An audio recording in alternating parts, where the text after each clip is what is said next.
Right, good morning everybody. Welcome to the Safari Live pre-drive drive.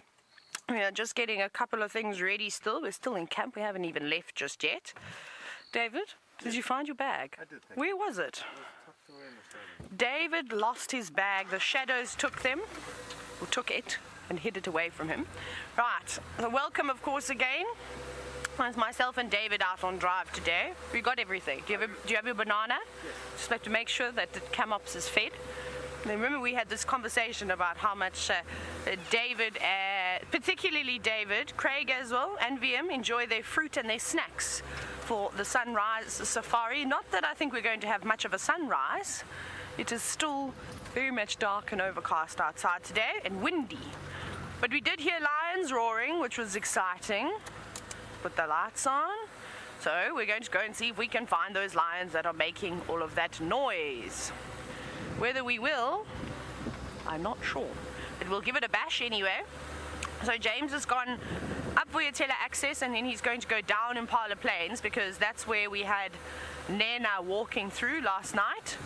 So I think the best bet will be to go and actually just check in that last spot. He did look like he was going north though, so the chances of him being on the property still are quite slim because the distance from Triple M in that the corner, the sort of northern and the western corner is actually not too far apart.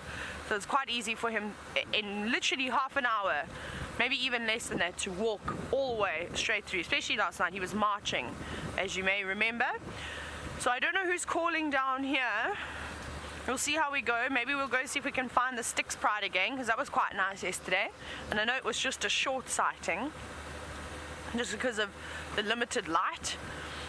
But we'll maybe try and give it a bash today. Maybe the Nkuhumas come home, who knows? It could be lots of exciting things happening for us. But we'll go and investigate. There's also lots of elephants here last night. The whole road is just covered in elephant footprints. And we may see them too. Hush, hush, hush. Stop making such a noise so early in the morning. Those crowned lapwings, they're shouting now. Where's my spotlight? Let's bring this thing out. Suppose we can still use this, it's very dark. David, do you have your gloves on today? My goodness, all organized here, gloves. Oh, sorry, little lilac-breast roller, but too early to see birds just yet, but they're still all roosting in their trees. Let's carry on. It's not too bad. I think it's going to get colder still, but the wind is definitely not fantastic. It does make it much more chilly.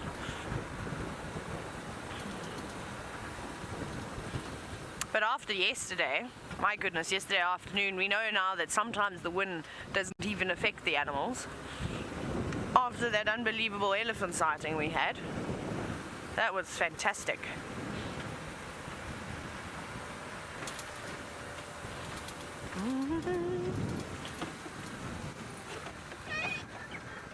Oh no, surely not. Monotonous lark?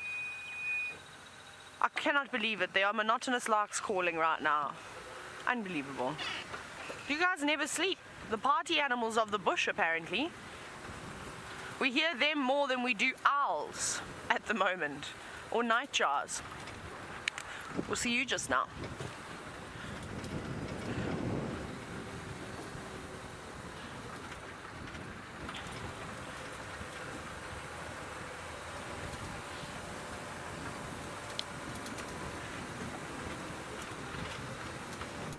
This program features live coverage of an African safari and may include animal kills and carcasses. Viewer discretion is advised.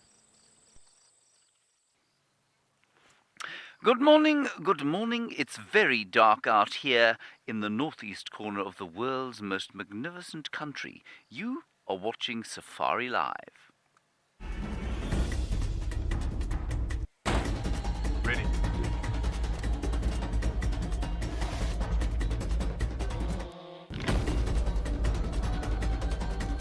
Standing by.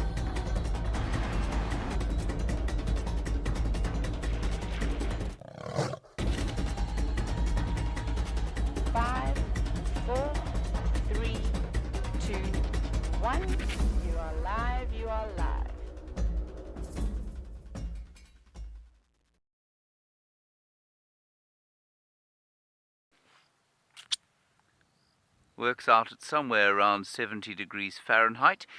My name is James Hendry. Viam is on camera today. There we are. That's Viam's extraordinarily long thumb. And you, of course, are the most important part of what we do out here, so please do talk to us. Hashtag safariLIVE is how you get hold of us.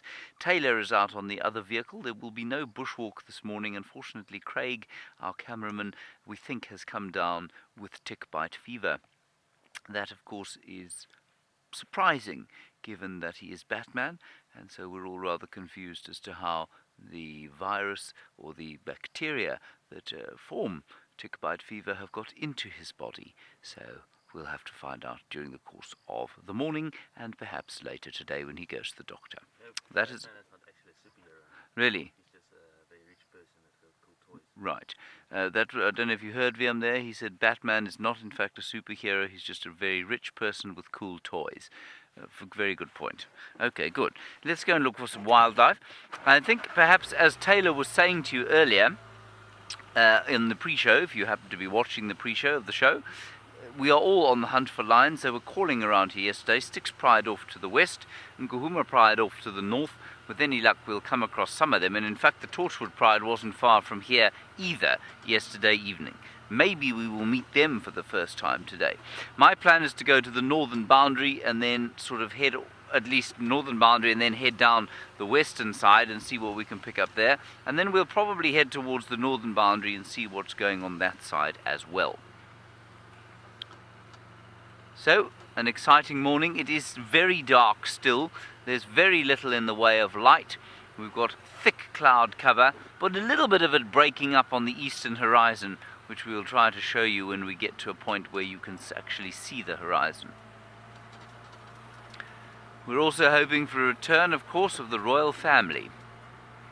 If we are very lucky, they will be back too.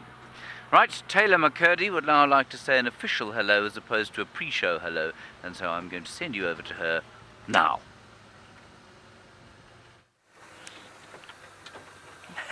Good morning, everybody, and of course welcome again to Safari Live. My name is Taylor, and on camera with me today is David with his gloves, keeping his fingers nice and warm.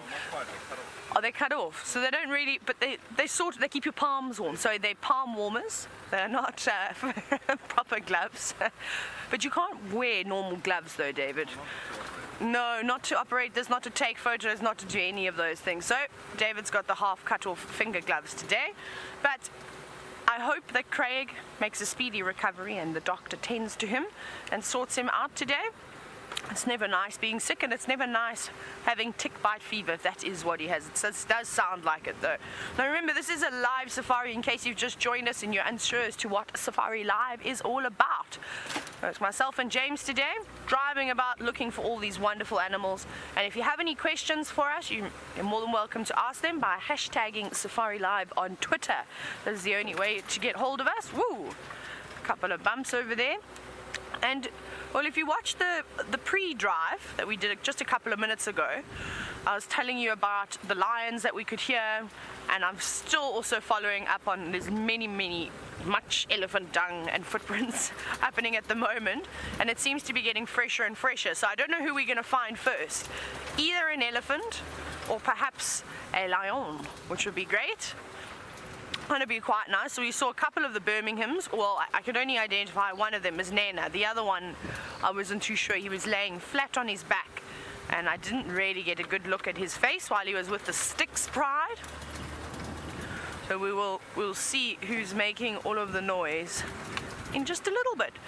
But if you don't know who the Styx Pride is and all this is sounding a bit strange to you, well, the Styx Pride consists of 3 female lions, and at the moment they've got 4 cubs. However, we haven't seen the 2 new set that were born at the end of February. They're still a little bit too young to be viewed. I also don't know where their den is. I think it's somewhere on between sort of Shelley's, Hoffman's, Little Gowrie, somewhere on the smaller properties in that corner. But we did see the other female with the older cubs that I think are about 3 or 4 months old now, maybe a little bit less than that. I've forgotten when they were born, but they don't look particularly big. So that's who they are, and we haven't been seeing them for a while. They're not our most prominent pride, but it would be nice to see them again. They are a lovely group of lions, of course.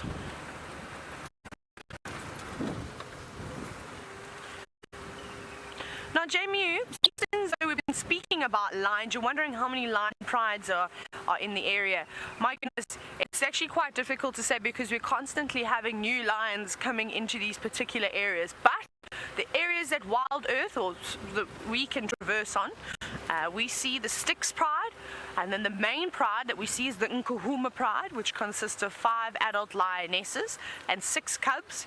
And then, of course, we occasionally see the Tsalalas, which is 2 adult females, 1 without a tail, and then 3 young boys that are accompanying them. Who else do we see? We see then the Birmingham boys. They're around in this area too. Sometimes we see the Matimbas, which are another coalition of males. The Torchwood Pride we could see on Cheetah Plains, but we don't see them very often. So yeah, so there's a couple of different lion prides and lions that we see. There are definitely many more throughout the entire Sabi Sand and of course throughout the entire Greater Kruger area. Right, so we're going to keep searching. We're just coming up to Twin Dams now. Hopefully we're going to get lucky. This is also the favorite spot of the royal family, who is our favorite leopards, mom and 2 cubs, who have been absent for a while. But we're going to keep on searching, hopefully for some sort of big cat. And I'm going to send you across to James now to see how his Impala Plain search is going. My search is going well. Okay, I suppose it is difficult tracking in this sort of, well, it's difficult tracking at the best of times, but it's very difficult tracking when there is no light at all. I'm going to turn, I think, no I'm not, I'm going to keep going straight here. We're going to go into the clearings, check all the clearings first, and then make a plan once we can actually see what's going on around here.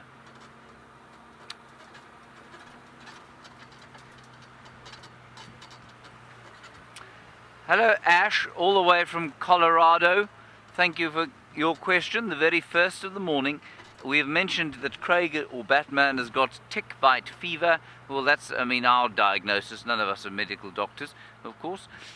Ash, tick bite fever is rickettsia, basically. So it's caused by a bacterium called rickettsia that is injected into you by ticks.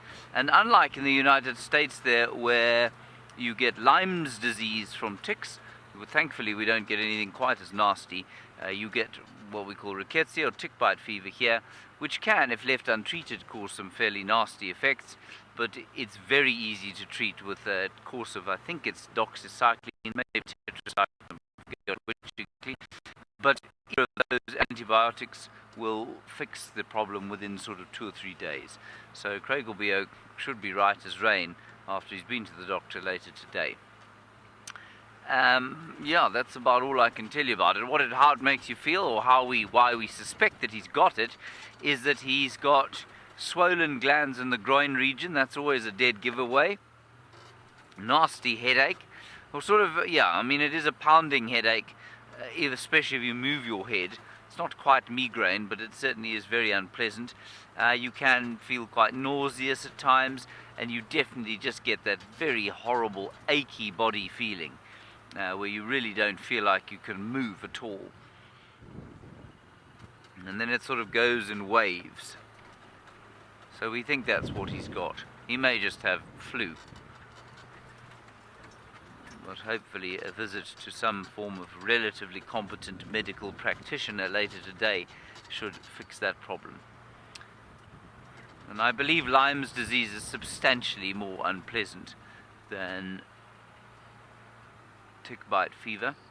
I had a girlfriend once who had Lyme's disease. She also lived in Colorado, Ash, but I don't think she got it there. She said she became a balloon from the retention of water caused by Lyme's disease. Sounded very unpleasant.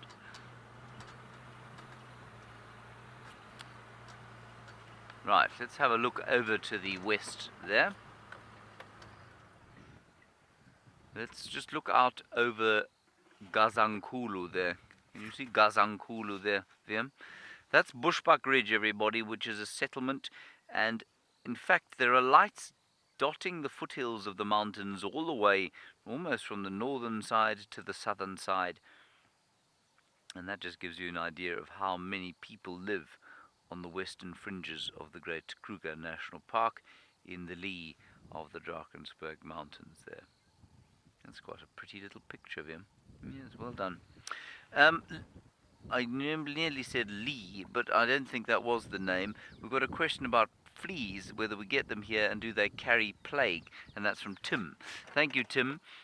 As far as I'm aware, I mean, yes, we do get fleas here, absolutely. I don't know of any animals around here presently that have fleas. Certainly there are fleas in domestic animals often around here, so out in the communities there will certainly be fleas. Do they carry the bubonic plague? No, they do not carry the bubonic plague. I have yet to hear of an outbreak of the bubonic plague in South Africa. In fact, I haven't heard of one in Africa, but that might just be a lack of education on my part rather than anything else. But no, we don't have a problem with the bubonic plague out here, the Black Death, as it were. Have you ever had bubonic plague, Viam? You what? Yes, yes, quite. Brian used to talk of the Black Death. Poor old Brian. He doesn't have Black Death, though, I don't think. Right, while we continue talking about such dreadful things as the Great Fire of London, the Black Plague, fleas, and other rat-borne diseases, let's head back across to Taylor for more cheerful subjects.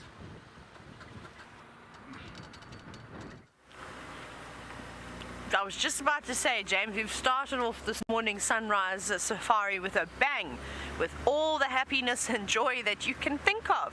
But hopefully we shall find a cat of some sort or anything interesting really this morning to have a look at, and we'll cheer you all up if you're feeling a little bit saddened now from, well, James's chat about ticks and fleas and mites and all those delicious things. Well, delicious for oxpeckers, that is, not for us. I'm not a huge fan of eating ticks. David, do you like eating ticks? Not anymore. He used to love it. He's decided he's gone on to bananas now. So we've checked Twin Dams, and it was very, very quiet there. There was really not much but a couple of hyena tracks. So we're on Gowrie Main, going west. And I haven't picked up any lion tracks yet, so possibly the calls that we were hearing were actually a little bit further away. But I thought we would go down Twin Dams just to see by some small chance. You never know. Like I said, it's the favorite crossing point of Karula and her cubs to come through there to the lions. I haven't found their favorite crossing point. They just sort of seem to cross wherever they like, which is quite funny. But I suppose because there's so many of them, and especially with the Birminghams, they all have their own favorite routes that they like to walk, because as we've seen on a number of different occasions, they don't always stick together. So we slowly, as we follow the Birminghams, who don't seem to walk around very much, we're learning their routes.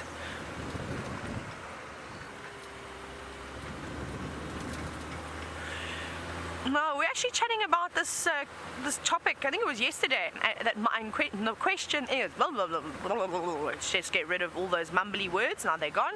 Michael, you're wondering how long do I think the Birminghams have sort of in reign in this particular area? Well, it's a tough one, because it just depends on any other young lions that could come in, because somebody could come and snatch up their territory tomorrow. There's massive prides, there's massive coalitions that will be forming. Tristan and I were actually discussing it last night. That's what we were talking about, is how some of the lion prides in the area seem to have lots of young males forming. Now, I've forgotten completely which pride he told me. Was it the Mungen pride, maybe? He said that there are 9 one-year-old male lions in this particular pride. I think it is the Mungen pride. Now imagine if they all leave at the same time and form a coalition of 9 male lions strong. My goodness, that will be something spectacular. You know what I'm going to do? Should we, shouldn't we? Nah, let's carry on. I was going to go up Shibamo, but then I thought there's no traction, so let's just carry on with Gowrie Main. So, you know, Michael, it just depends. It could be a year, it could be 3 years, it could be another month, and somebody else could come in.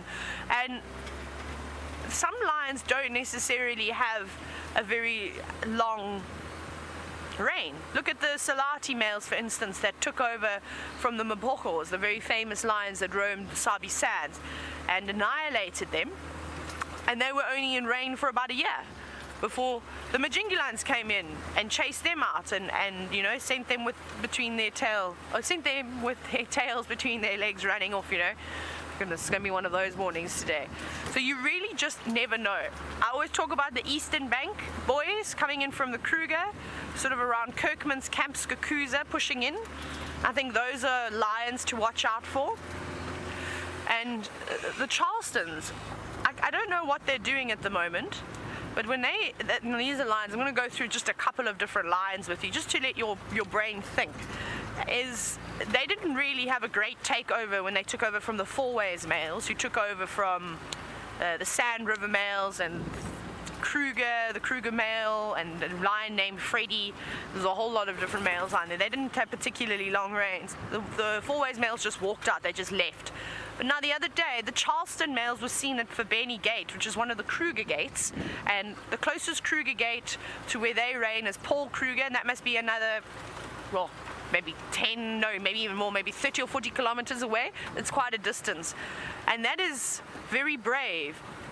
I can see, hold on, there's something walking down the middle of the road, and it looks like it could be a lion. I think it is. Please don't be an impala, please don't be an impala. Yes, I think we have a lion up in front. Can you see it all the way down there? It's a bit bumpy, but we need to catch up with it. Whoop, whoop. Yep. It is a lion. Fantastic. Right, so let me quickly finish this Charleston story. It's very brave of them to be walking so far away from their initial territory, because if they leave that entire area open, they're going to find themselves in a lot of trouble. And for instance, it'll be very easy for those 5 young males with not very much experience to move in, because there's just nobody home. It's a lioness too. Oh, how exciting. Let me call this on the radio. One female lion just crossing into Vuyatela off Gari Main. I think we're actually quite close to Triple M Junction. I'll give an update in a moment. She's going north. Hi, girl.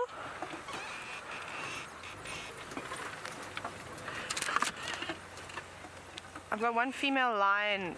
She's just crossed in to Vuyatela from Gari Main, quite close to Triple M, about 100 meters from Triple M. Guys, look who it is. It's Amber Eyes. Hi, girl. We haven't seen you for a while.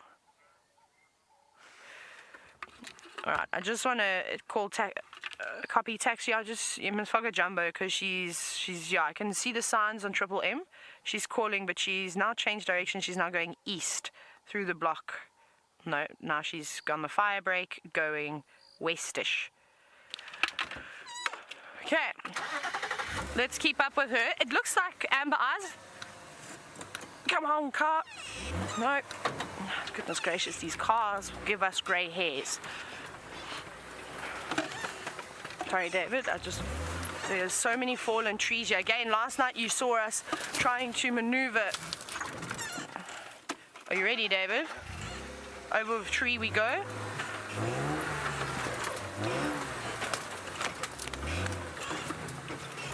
Right. Sorry about that. Now I've lost the line. Did you see where she went? Oh, there she is. See, the only problem, of course, with trying to maneuver with the long grass is you literally cannot see anything. Okay, and we're going to catch up with her. It does look like Amber Eyes. She looks to be in good nick. She, of course, has those beautiful colored eyes, not the typical yellow golden eyes that you see with most lions. Oh, it's okay, it's okay. I just drove over a tree and that gave her a bit of a fright, but we are quite a distance away from her. We're about 40 meters or so, as you can see. She's a little bit jumpy, so we'll give her a bit of room. I actually noticed this. It's quite interesting.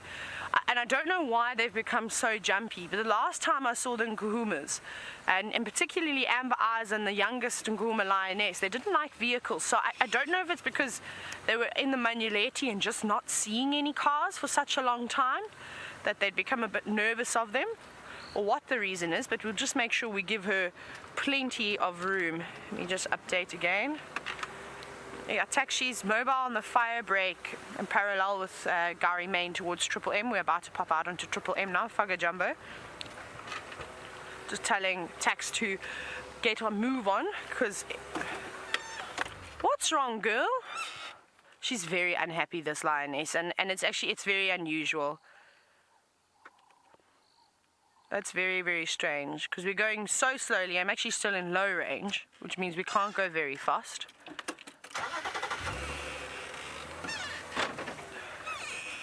Right.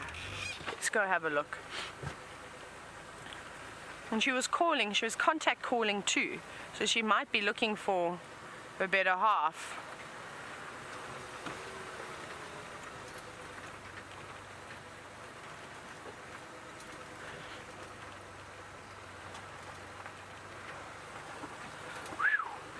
Wow, that's a long question. We'll just watch her go. Like I said, we'll give her a bit of space.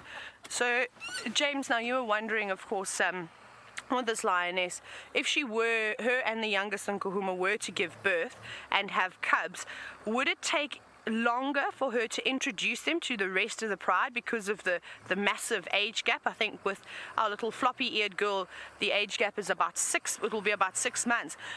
James, no, not necessarily. I mean, I don't know if these lions have had cubs before. We know the youngest lioness definitely hasn't. Amber Eyes, I don't think she has. So we'll just have to really wait and see. But there shouldn't be any reason that she hides them. Of course, there's always that argument with if she brings them in too young, the other cubs, let me just catch the spider web, the other cubs may be a bit boisterous with them. So there is that. But you'll see that mom will be there at every step, watching the youngsters, making sure that they don't get too rough. So I suppose it really just depends. She may try and introduce them, and if she finds that it's a bit too early, she could always take them away and hide them again. I've seen that happening before, and she's now crossed into Arethusa, I think. Yeah. Okay, we're just being called in. She's gone in here. I don't know if we're going to be able to follow her through this thicket. This is going to be quite hectic. Right, okay, let's go into Arethusa. We're just going to go back quickly. There's a road just here.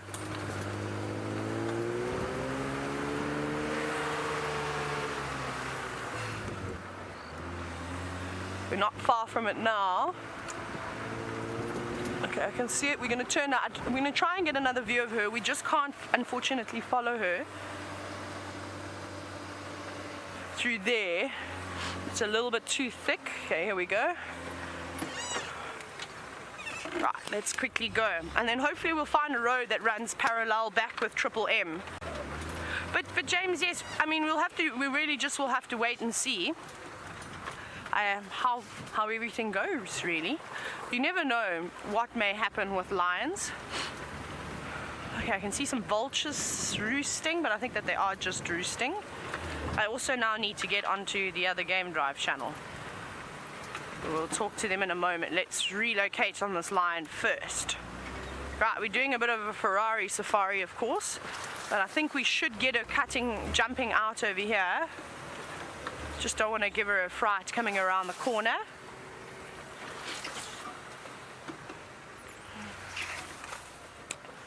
Remember, if you are new to watching Safari Live, it's live and interactive, of course. So send your questions through #SafariLive on Twitter if you do have any. So this is almost where she was popping out, but it's so thick. I'm just going to keep an eye out here.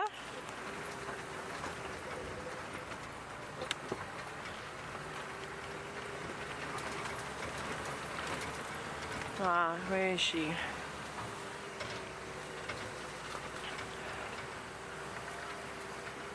Oh my goodness. Okay, so she came in through here. You see this drainage system? This is where we were, just on the other side. But she's obviously already moved through, and now we need to find her. If she's gone straight down here, we won't get her. We'll have to keep trying until we bump into her on the roads. So Alison, you were wondering about the ages of lions and when you stop calling them cubs. I would say at about 1.5 years, you'd start calling them a sub-adult. I think they're big enough. Let's go down this road, maybe we get lucky here. So yeah, I would say around 1.5 years or so for lions in particular. Let me see if I can get onto the radio. I also want to just very quickly put this GPS on my phone, because I want to make sure that I call in the right roads, of course. So we need to put location on, put that on, and we got to go to maps. I'm just not 100% sure. Okay, let's see, onto Arethusa, and then hopefully I'll get some communication. So we're just waiting. Nope, we don't want that tool to come up. No, we're just waiting. Now, my phone is bizarre. Sometimes the location does not work when my phone is on airplane mode. So I'm probably going to have to turn that off. Yeah. Nope. Okay, I have no idea where we are. We'll just drive then. I have to turn that off. Airplane mode. Turn that off. And then hopefully it will pick up the location.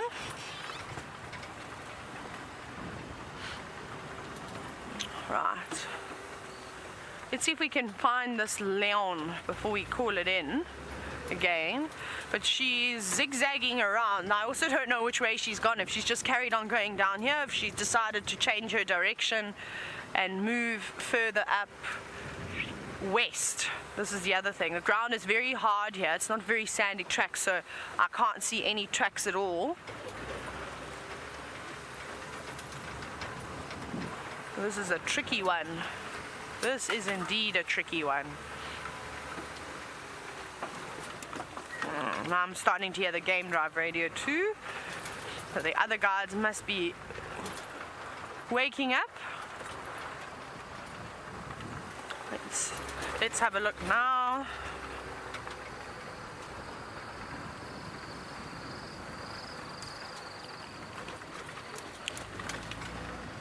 Oh, I mean, we could have driven past her. She could have just laid flat in the grass. She didn't look like she was particularly in the mood this morning to be viewed.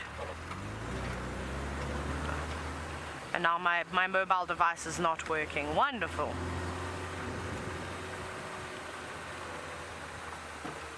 Okay, let's go here.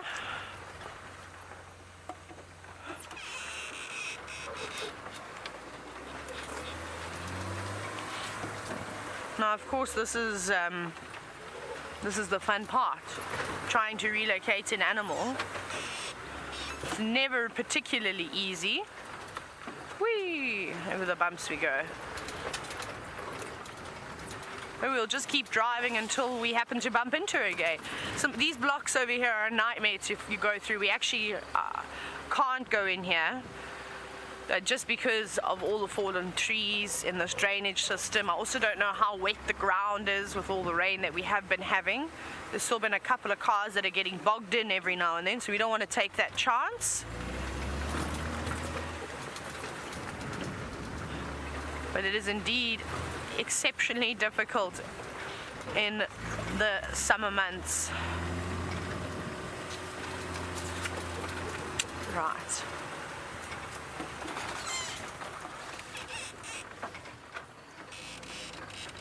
Then you're wondering if the sticks are on Arethusa. They were indeed. They were just off Magic Willie, which is one of the roads down here. I don't know if they're still there. We will go and have a look once my GPS is all up and set and working properly. But they could have moved as well, especially if they heard a lot of commotion with lions calling. They might not really want to hang around, especially with the young cubs. I doubt that they'd want to find themselves in a battle. I think we've lost this lioness, I'm sad to say.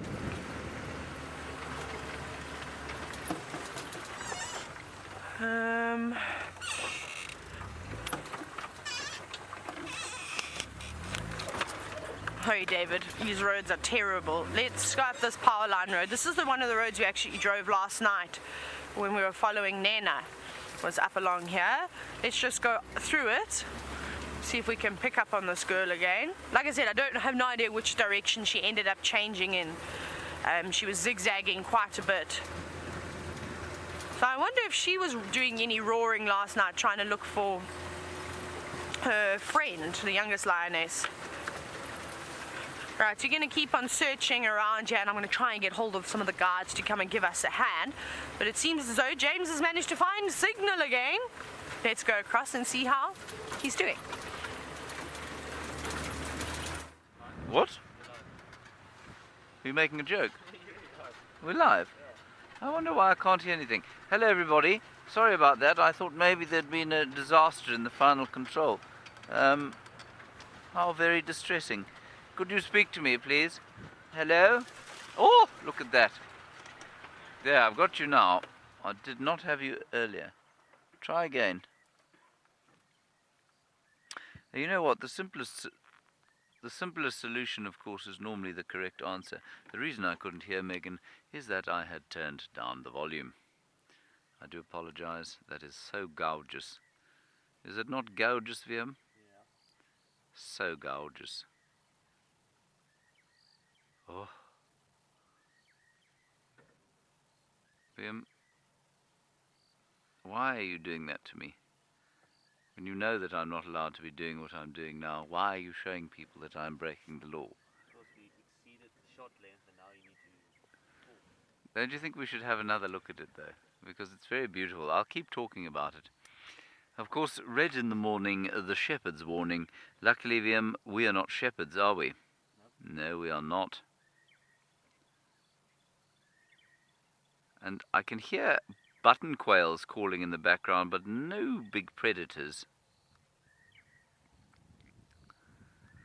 Cheryl, the answer is no, we don't, basically. You say, do we see many animals during our morning drives when it's dark? And Cheryl, we don't, you know. It's interesting how little we see, I find, when it's dark.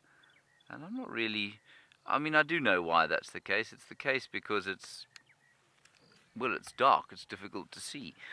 And while the predators are certainly moving around, they are obviously not always where we're driving. And this is the big thing about a night drive that people often don't understand, and why, for me anyway, this time of the day is far preferable than being out in the dark. Now, although we have big lights and we can see quite a wash in front of us, you don't realize actually how little you can see, because now we can see, of course, 360 degrees around us. We can see miles into the bush, barring the areas that are blocked by trees and things. And so in the night time and in the morning when it's early, you've really got to be quite lucky to bump stuff. And the reason it's quite effective just before sunrise, of course, is that the predators move, and they often move on roads or on obvious game paths. And so that's why we see them quite often during the sort of pre-dawn or just after dusk. But otherwise, it's not easy to find stuff at night. And that's why when we go off to the Mara, we're going to be using some fairly sophisticated thermal cameras, and those thermal cameras will be hugely helpful in finding various bits and pieces during the night time. Obviously mammals largely, VM, of course, because we know that the rest don't really have a heat signature. Hello, Corey. I am afraid I don't know what you're talking about, but it sounds rather fascinating. You say, have I ever seen a green flash just before sunrise or sunset? I don't know what you mean, Corey. I haven't seen it, I don't think. Not that I'm sure I'd remember seeing a green flash. Could you perhaps tell me what you mean? That would be great. Thank you, Corey. If you're wondering how Corey is going to be able to tell me, well, he's going to go #safariLIVE in 128 characters or less, explain to me what a green flash is. VM, do you know what a green flash is? You don't? That's the Green Lantern. It's the Green Lantern, yes, which is different. Just look on this tree here. That one, yeah.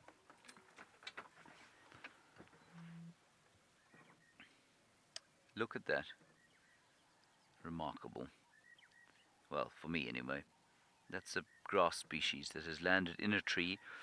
I suspect that there has been termite activity in there, which means there'll be just a little bit of soil or sufficient soil, or that the heartwood of that tree has rotted sufficiently for it to actually be able to support plant life, because it's releasing nutrients because the particles are so small, and the grass seeds have landed in there. They're not particularly healthy looking grass plant, but there it is growing.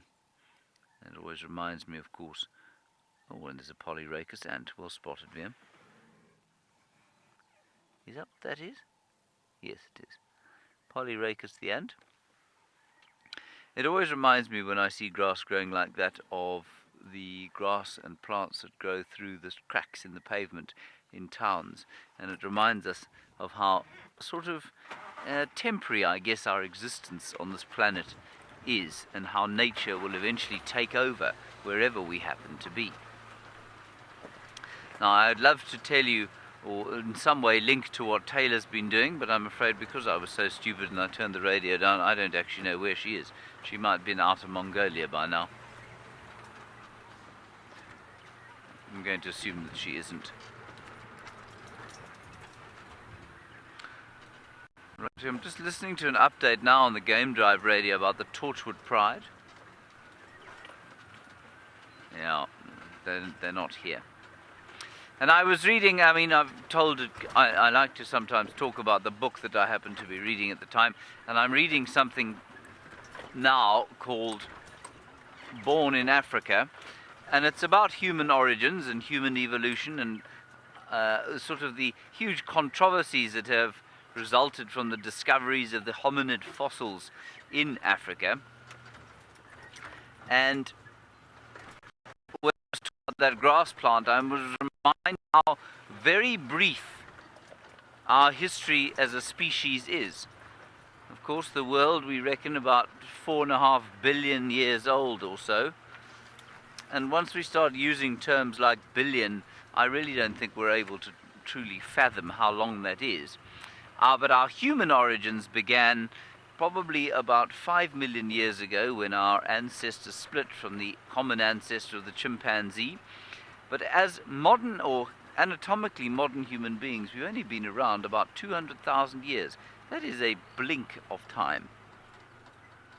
And so when I see grass plants and that sort of thing growing through the cracks, or mounting themselves on buildings and that sort of thing, I'm reminded of how temporary our existence on this planet has been, and indeed how fragile it is. Still, we haven't done half bad for that period.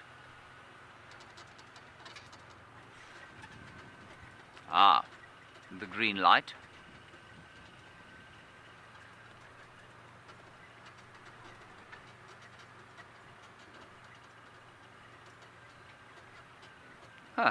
So Corey, thank you very much for that. You say that the green light is caused by a refraction of light around about, I think it was sunset, was it?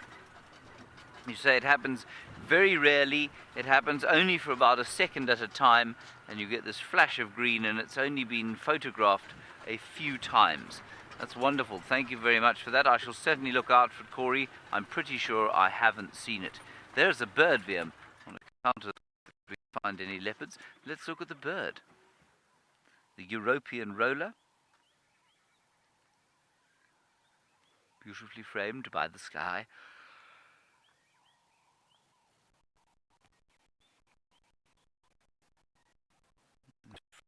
Fragile little feet that are so strong. To be able to hold a bird on a little perch like that, where it's actually able to rest, indicates, I think, a tremendous amount of strength.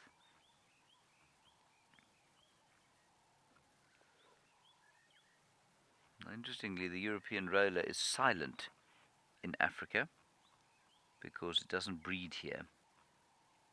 And I've always found that so interesting, that it's totally logical, of course, but I still find it interesting that birds that do not breed here do not sing here. Which of course tells us why it is that anyone sings, really, doesn't it, Viam? Why you sing? Yeah, you know, it's why rock stars sing. Seduction. Or territoriality, that's why you sing, I think. You're quite territorial. I just growl. You do growl and hiss like a vampire. I'm not joking, he really does hiss like a vampire. If you go anywhere near Viam's food, he bares his teeth at you. It's quite disconcerting. I'm afraid I have found no tracks of lions. We have been driving on some fairly hard ground, but I don't think that the Torchwood Pride has come across here just yet. Might be lucky later on. We'll see. Otherwise, there have been, of course, those cheetah with their little babies, and they were knocking about here a little bit earlier, or just north of us, on Biffle's Hook. Biffle's Hook was on fire yesterday. They had leopard, cheetah, wild dogs, and the Torchwood Pride of lions. So perhaps some of those will have deigned to come across the boundary and join us this side.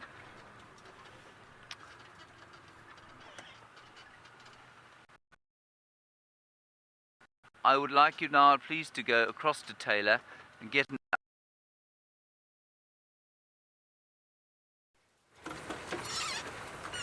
Sadly for us, James, we have lost Amber Eyes. She was on a move. She obviously did not want to be seen this morning. Well, very briefly, because then she made a big duck, and we haven't managed to pick up on her again. So I did just get confirmation now. The rest of the Nkuhuma Pride is on Simbambili. I don't think too far away from the boundary, so I suspect that's the way that Amber Eyes is going, and she's just trying to relocate on them again. So hopefully she finds them. But it's very strange that she was so skittish. It was quite interesting. So maybe it's a good thing that we just give her a little bit of a break. There's a number of things out here that can cause stress to animals, and like I said, we're so lucky to see these animals on a regular basis, and 99% of the time they're in great moods and they're quite happy with the vehicles. So when they are a little bit skittish like that, sometimes it's nice to actually just go, it's okay, girl, don't worry, we won't view you, we'll give you a bit of a rest. And that's exactly it. So we shall leave her alone. So I'd also heard now, I just popped past and I met one of the Arathusa guides, and he was looking for Shadow and her cub, and he suspected that it was around here somewhere. She was still feeding off of that Steenbok or Dacre kill. I'm not sure which one what she managed to get that she killed on Simbambili. Just after Tristan had her the other morning, she made that kill. So there's no tracks. So what I'm thinking we might do, my goodness, I'm going to lose David one of these days with how bouncy these roads are. So I think maybe we must drive around in the western corner of Vuyatela, because there's definitely a chance that she could have crossed onto our property, because there's nothing here. Though she's not here, she's either still in Simbambili on our left, or she's maybe gone into Vuyatela, which is Juma.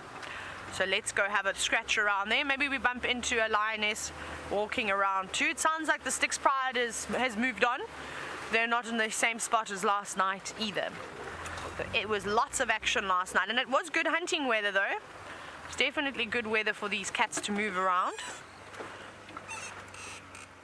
Let's check down here to see if there's any tracks. No Leon tracks. Now we're back on Triple M, so the road is very bumpy here. So if it looks like I'm not sitting still, it's just because of all the corrugations in the road. Let's have a look. Well, David, at least we got to see a lion very quickly this morning. We saw our cat.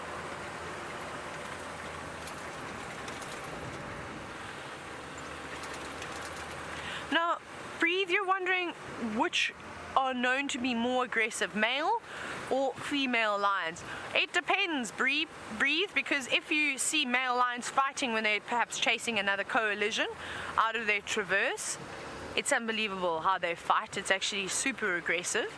But if you've ever seen a female lion defending her cub, you'll know how savage that is too.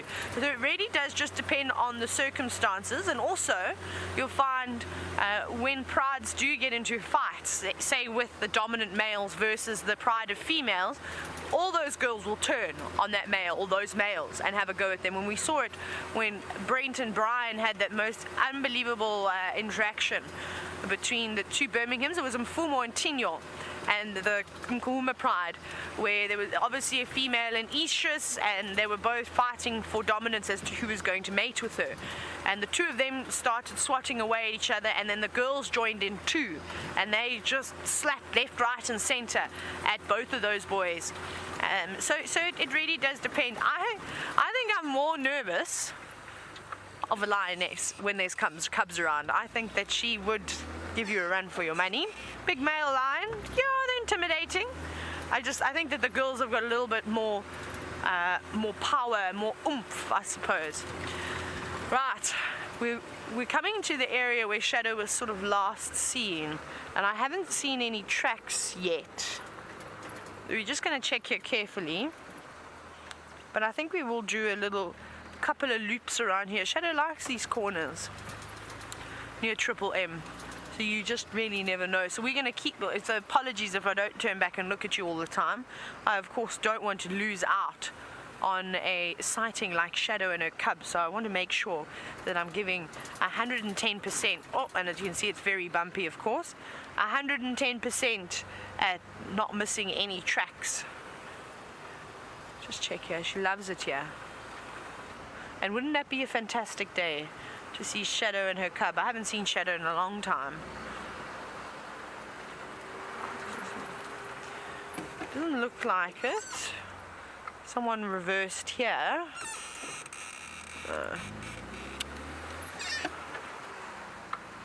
Quickly have a look. No, lots of Impala tracks on the road. Interesting morning. A very interesting morning. Okay.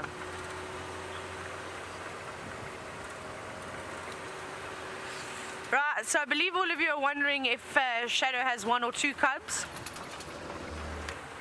I have absolutely no idea.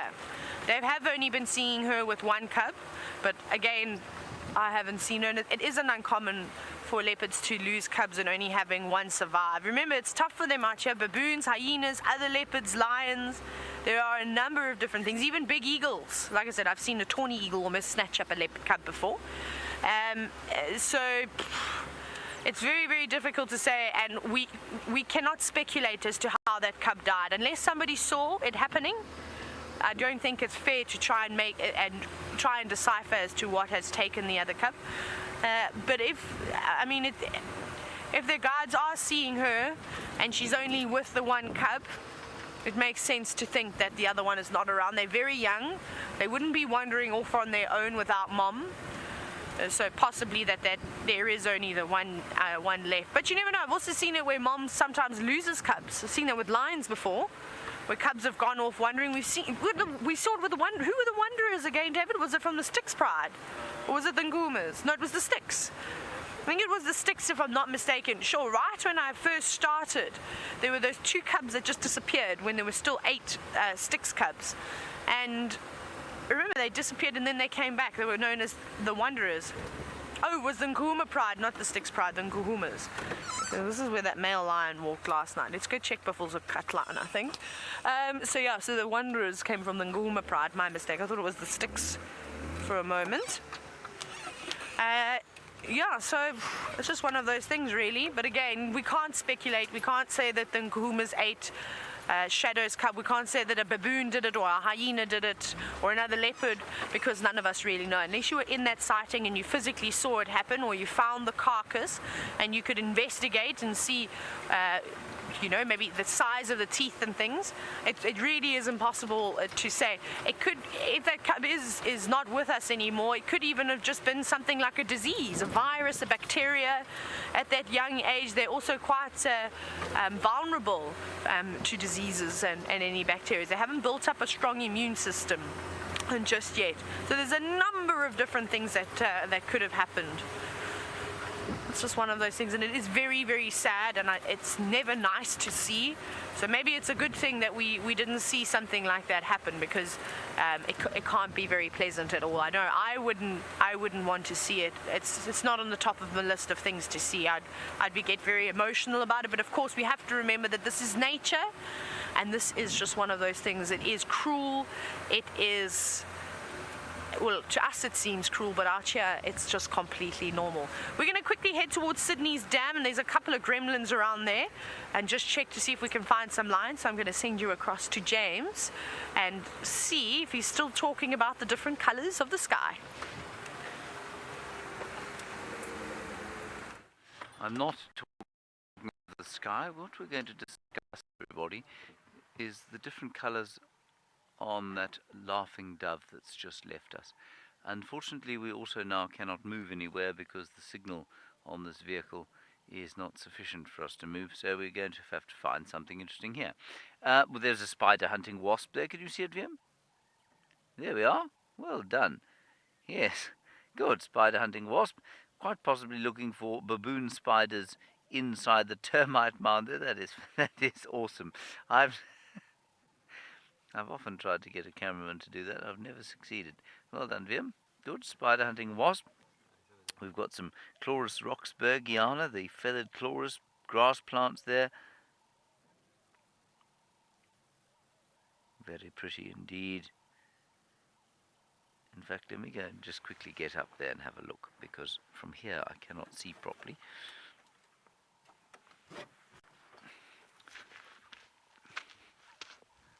You will notice that I've got my full jacket regalia on because it was so cold this morning.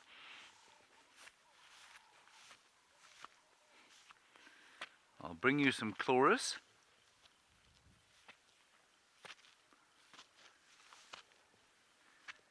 And tell you what else we have here. This termite mound is a great bevy of diversity. We've got over here the guinea grass, of course, Panicum maximum. We've got the sandpaper raisin, so named because the leaves, Viam, feel like? Correct, sandpaper, well done. And we also, of course, have a false marula there. That's that bush there. We've got a zebra, no, we've got a comifera up here. A myrrh tree, if you like, myrrh. Remember, of course, that the three wise men gave gifts of gold and frankincense and myrrh, made from this very tree here, the roots. We have Capparis tomentosa, the woolly caper bush, which has got some very vicious thorns on it. And we've got a Gymnosporia buxifolia. So 5 or 6 species of tree, probably 6 or 7 species of grass, and, well, I imagine a number of insecta as well. And here, are you able to see in here, Liam? And you see where I'm pointing? I just see grass. Can you see the hole there? Not. There's a little hole there that was clearly occupied by a speaks-hinged tortoise at some stage. Now this myrrh plant, or comifera plant, it's got a very slight citrusy smell to it. Have a smell, everybody. And that slight citrusy smell, I think, transfers into the roots, and it's from the roots that you make a very nice perfume. There's the sandpaper raisin, which feels like sandpaper. Sometimes you can get it to stick to the stubble. And of course the feathered Chloris roxburghiana. Sounds like a song the Police may have sung on stage. I'm afraid in terms of large-scale animal life, I have failed to find anything at this stage. I'm going to have to move now, and we're going to go across to Buffelshoek Dam. Megan, shall we go very quickly and see if we can make it?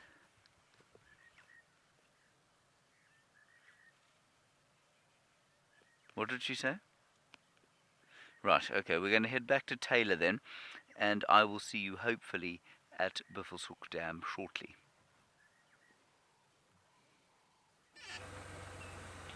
We have got a massive elephant bull, which I'm going to try and get a view for. He's going to pop out. He's just over here. It is a big elephant bull. I haven't quite seen an elephant bull of his size for a very, very long time. And not necessarily tusk size, because it looks like that one is actually broken. But in terms of his body size, he is a monster. He must be a good 5.5 tons. But hopefully he'll come out for us. Both of them look like he's broken both of his tusks. Look at him. He's an old boy. He's definitely in his 50s. I reckon he's probably coming to the end of his life now. We're in the last 10-year stretch. He is huge. Hey, David?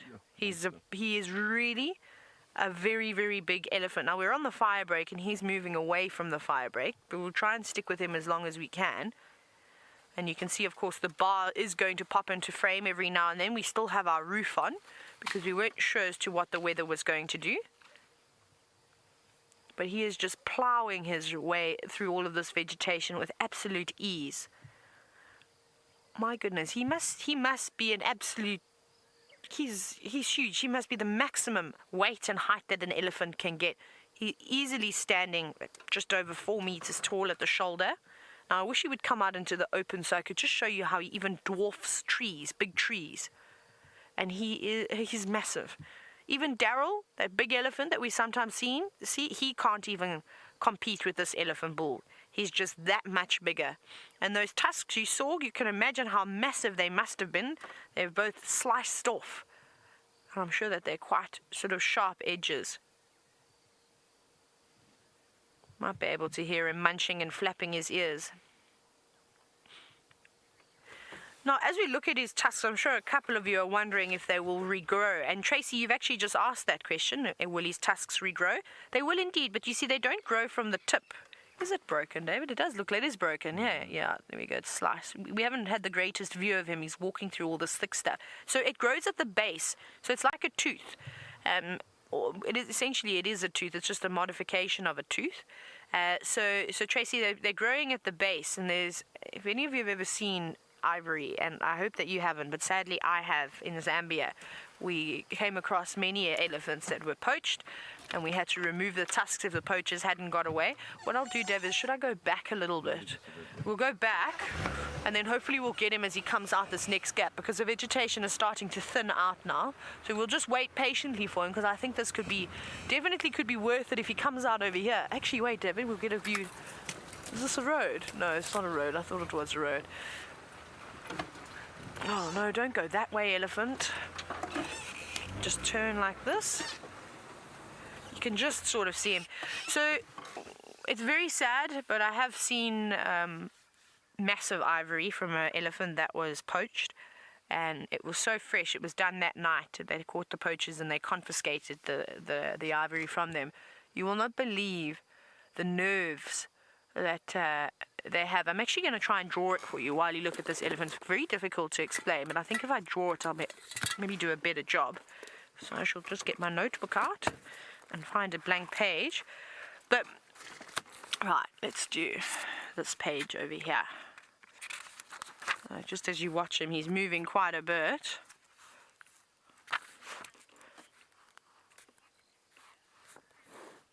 Right, let me quickly draw this elephant. I'm not going to do a very good job at drawing an elephant, but it'll just give you an idea.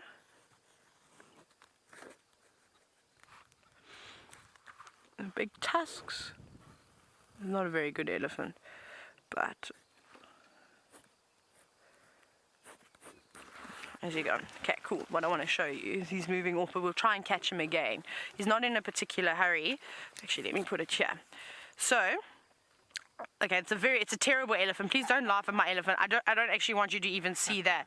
What I want to show you with the tusk, and I don't know why his tusks are pointing to the sky, but they are this morning. But over here, that little line, that is sort of where the tusk disappears, that we can't see anymore in the folds of skin. But in this little bit here, it's almost like a casing, and it is just nerves.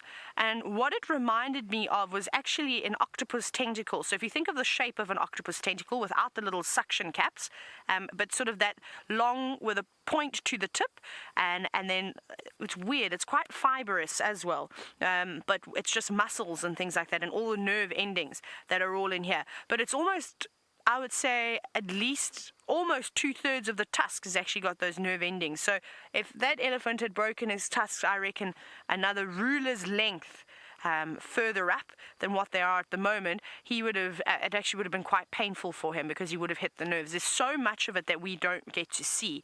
And it's really strange, because obviously when they need to store that ivory now and keep it for safekeeping so it doesn't get into the wrong hands, they have to remove all those nerves, and they come out so easily. All they do is one person holds the other end, the tip of the ivory, the other person grabs on with gloves or with their bare hands where the nerves are, and it goes, literally makes that noise, and it all pulls out. And this long, looks like an octopus tentacle, but massive, but I mean really, really, really thick. So it's quite sad to see something like that. Let me go back. Let's see if we can get another view of this Ellie. Maybe if we go down Sandy Patch. He's coming that way. Oh, here he is.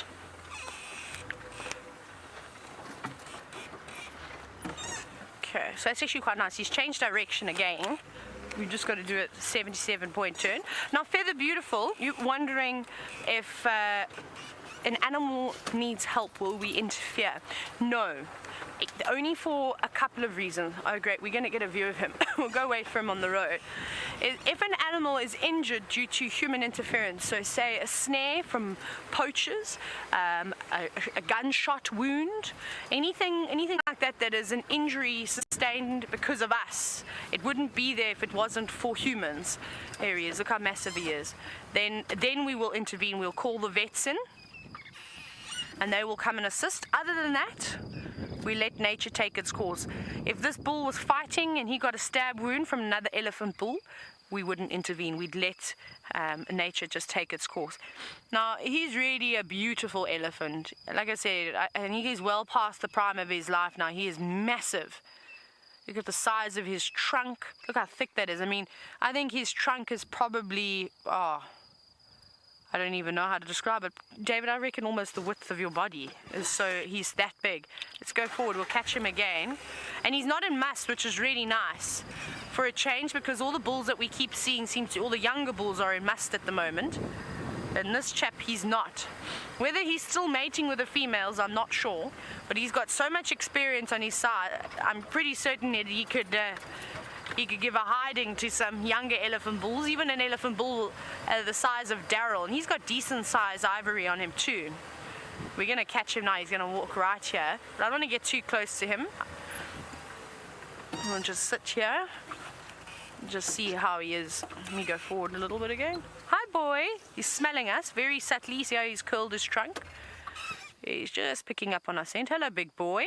Still doing it. And very typical behavior. He is an absolute monster. This is a big elephant. Okay, what we're going to do now, David, let's do a screenshot. As this elephant walks out onto the road, take a screenshot. You're going to see he's going to come into view with a guarri bush that's on the right. And I'll go stand next to that guarri bush. So take a screenshot and I'll show you how big this elephant is. Look at him. He's almost as the height of that guarri bush, and that's a big one. So take a screenshot, and then once he moves away, I know some of you are very talented at Photoshop and all those things. I'll go and stand there, and then maybe someone can do a size comparison just to show you exactly how big he really is. Look at him. Oh my goodness. And he's just very gracefully moving through, not a worry in the world. And it makes me sad to think that the biggest threat to this elephant is us as humans. Which is very sad. Isn't that quite sad, David? Right. So what I'm going to do now, he's disappearing. So let me quickly jump out here. I'm going to reverse. David, are you ready? I'm going to, very sneakily, he's just off in the bushes. I'm going to go and stand in front of the guarri. He's just there, but he won't even know that I'm here. And you're going to take a picture.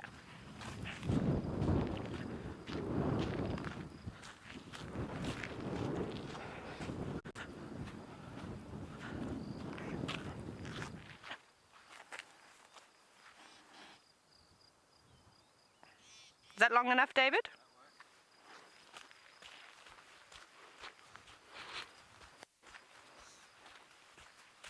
Now, he doesn't even know that I'm here. We've got the wind going down. Doubt he would have even been able to have heard me walking. Not that a big elephant bull that size would be worried with a puny human like me. He wouldn't even blink his eye at me. He knows that he is the king of the savannah and that there's very few things out here that will disturb him and bother him. Let's see if we can get one more view of this big boy, because he is going to disappear. We'll try very quickly. He's going to pop out. Come on, please walk a little bit further to that. There he comes. We'll get one last view as he moves off into the thicket and goes about his day with the sand on his back. What a lovely elephant bull. Now, if you did manage to get a screenshot and you can Photoshop me in, that'd be great. If you can't, well, it was just a fun experiment. Hashtag safariLIVE with those images, and it'll just be interesting to see how much larger he is than I am. Right, we're going to keep searching. Hopefully we're going to find something else exciting this morning. But off you go, back into James's car. And I hope he doesn't climb any more termite mounds or trees. I always worry about his safety. Here we stand at Buffelshoek Dam, everyone, while you've been looking at elephants. I've been waiting, looking at hippopotami, which we'll show you shortly. And then we looked over here, to a bush which I thought for some time was in fact a domestic variety pumpkin, perhaps picked up by elephants, and I think I've actually told you that it was a domestic variety pumpkin picked up by elephants somewhere out in the communities. It is not. It is fine, and that is the fruit there. That is the fruit of Laganaria spherica, toxic fruit, and it really looks like a very sort of interesting planet, if you like. And the smell coming off it is like that of a burning clutch. It's really quite interesting. It smells like burnt clutch. And I think that's probably to put animals off eating it. And certainly I know it to be toxic. I think that perhaps squirrels can eat it, but that's about all. We know that the squirrels can handle many of the toxic cucumber species as well. And something's had a go at it there. Could easily have been a squirrel. Right, very nice. Laganaria spherica. Hippopotami. They were equally fascinated by Laganaria spherica, you can see there. They're deeply amused by the story I've just told you. I must say I'm very glad I don't have to be in the water on a day like today. It's not very warm at all. My little leggy blankie over my leggies again. And we were hoping there might be some other sort of predatory activity here. There hasn't been. We've had a brown snake eagle. We've had the ubiquitous Egyptian goose just flown through. But otherwise, a fairly sort of bland experience here, to be honest. Not much in the way of bird life. There is a hornbill flitting across. But I suppose, well, definitely this dam is going to become more and more important as we head towards the dry season, because there is quite a lot of water here, obviously. Good. Shall we continue, Viam? Yep. Good. On we go.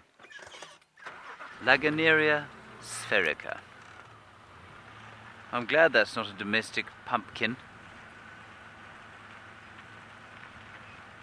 Oh, Michael, do you want to know what it looks like inside? Let me actually show you.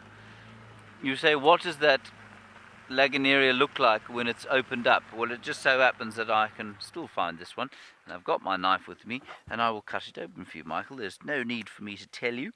I will show you.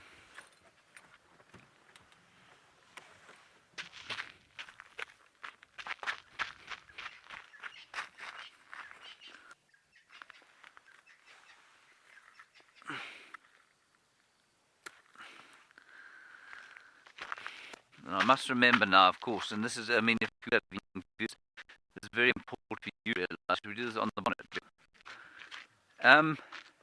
It's very important for you to realize that when you pick things in the bush like this, especially if they've got a strong smell, you need to be very careful about then putting your hands anywhere near your mouth.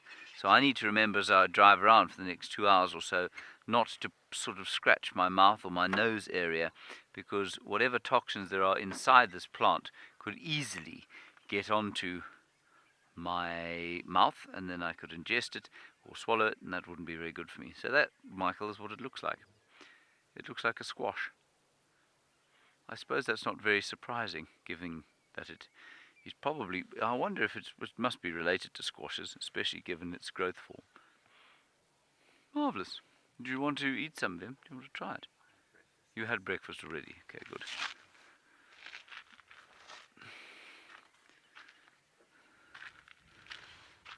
What I think is so interesting also, of course, is that this is one plant. or maybe 2 or 3 plants. In this area, I mean, they're probably close to, I don't know, 200 or 300 flowers maybe. Each of those flowers can produce a fruit like that, which inside it has probably around about 100 seeds. And every one of those seeds is potentially a plant like this. It just gives you an idea of how few the statistical chances of each seed actually becoming a new plant are. Alrighty, on we go.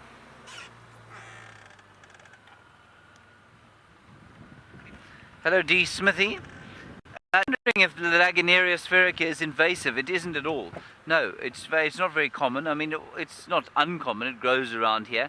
I've just never seen a stand of it quite as big as that, but it's not invasive. It's not it's entirely indigenous and a completely welcome part of the ecology of the area. Good question there. I think we'll go around this way so that we can maintain some signal. And in the meantime, let's head across to Taylor. I didn't copy what she was doing before, so I'm just going to say that we're going across to her. Right, you're back with us again, James. I hope you fend off of those gremlins and swat them with a guarri bush. No, I lie. Gremlins do not deserve a soft guarri bush. Get maybe a buffalo thorn. I think that would do them good, and then you can poke them with all the thorns there. So, just for the record, in case you're wondering how tall I am in meters. I'm 1.72. I think that's just over 6 foot, not 6 foot, no, 5'6", somewhere around there. And just for the comparison, compared to that elephant, who I reckon is easily over 4 meters, maybe even a little bit bigger than that. Like I said, he was a large elephant.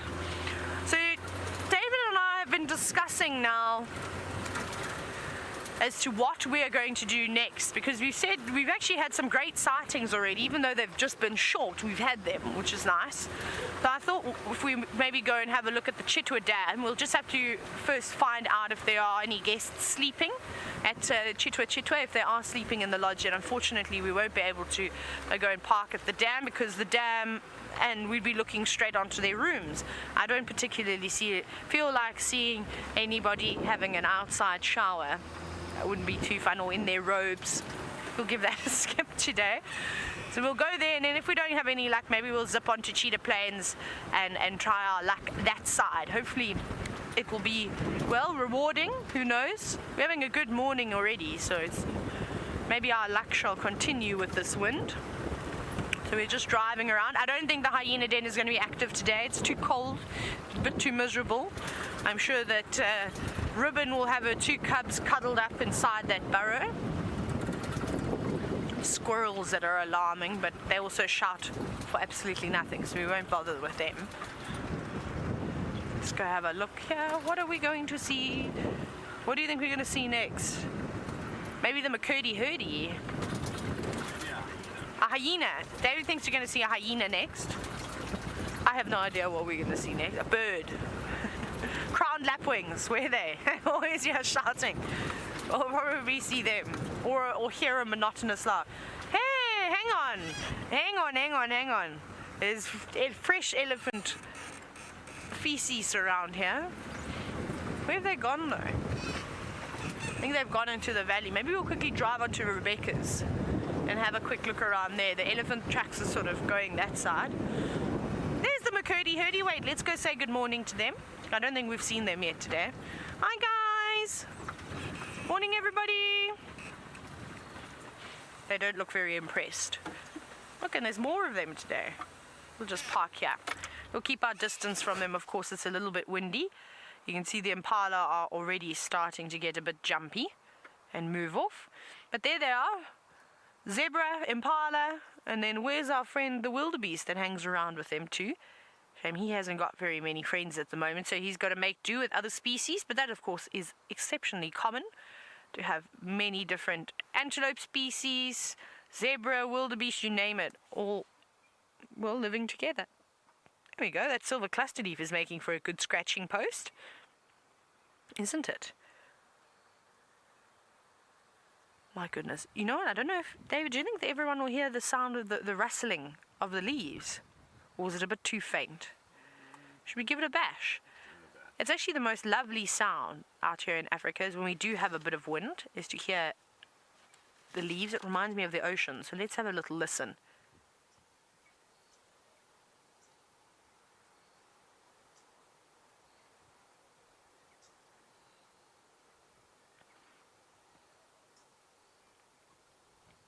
Can you hear anything, David? Mostly the wind. Mostly the wind. Well, to me, being a lover of water, like I said, as the wind passes through the leaves, it always reminds me of the sound of the ocean. Well, it's the closest sound that I'm going to hear, unless I pick up an empty African land snail shell and put it to my ear. Then, of course, I hear the ocean too, which is quite lovely. Of course, it's not the ocean. Isn't this fantastic? They're hiding in the silver cluster leaf forest and providing quite a bit of shelter. And I'm actually amazed to see that there's still, and every single day, it absolutely blows my mind. I'm so impressed to see that the flies, no matter what the weather, are always out. And thankfully they've given David and I a break, but they seem to be hounding the impala as well as the zebra. They're all twitching their coats and swishing their tails quite vigorously. So we're going to keep going. I think we're going to try and head towards Chitwa Dam, but we've gone from one elephant to zebra and impala, and it seems as though James has now found an entire herd. We're with a herd of elephants, everybody, and they're just getting quite close to us. So we're going to be nice and quiet and just enjoy their presence. This is wonderful stuff.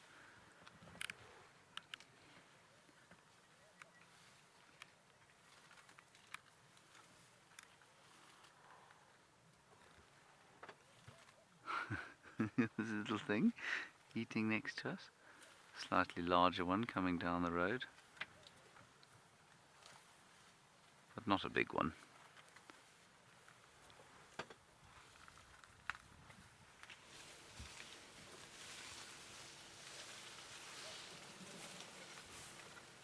Just saying hello to each other. Very close now, about 3 or 4 feet.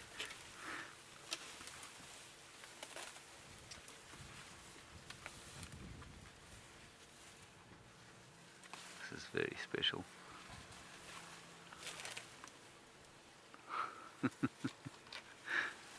And they're so relaxed now, of course, well, relatively relaxed. The temptation, of course, in a situation like this is to just focus on the animal right here in front of you, but it's very important you keep an eye on what's going on everywhere else too.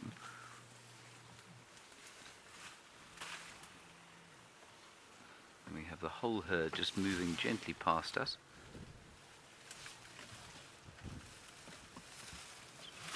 And this one, I suspect, is a young bull who was certainly playing a sort of mentorship role there, I think, with the little one, and then's decided to stay and have a conversation with us.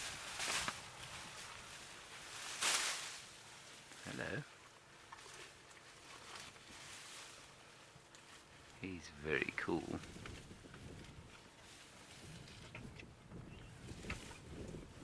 Ooh. What do you think that is? Tuscan, maybe? A Tuscan, yeah, a little fight. No, you said see rogue elephants. Manu, okay, so let's just define what a rogue elephant is. A rogue elephant, Manu, would be an elephant that has displayed sort of abnormal or less than socially acceptable behavior, and one that might chase people. So the term rogue elephant is perhaps not the best, because it sort of, it indicates that there is some kind of defining characteristic that makes an animal a rogue animal or a rogue elephant. But I guess by the sort of narrowest definition of the term, an elephant that by default will chase people, it's possible we can come across one. but it's very we don't come across them very often at all. I suppose the closest we could get to was that elephant that gave us a bit of trouble a while back, the one that Taylor calls Daryl. He's got a sort of bell shape cut out of his ear, and he may be described as a semi-rogue, if you like. He has spent a bit of time touching vehicles, which is not ideal. But no, Manu, I'm going to say no, we don't come across rogue elephant or any kind of rogue animal very often. I know that pole is a pain, everyone, but I can't move the car right now because he's so close to us. He's being so very kindly confiding that I really don't want to give him a fright by starting the vehicle.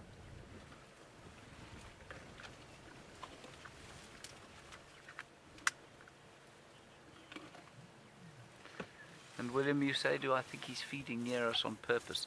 The more and more time I spend with these animals, the more convinced I am that that's exactly what they're doing. I've got no doubt in my mind that he is wanting to spend time with us because I think he's bored. I think they enjoy having conversations with human beings.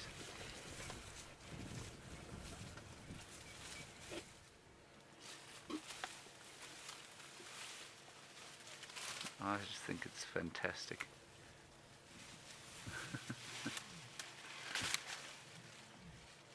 He's so close to us now.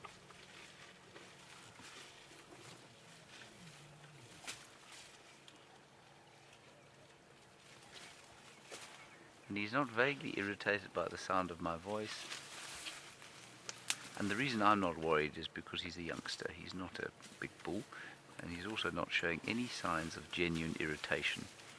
He's very calm.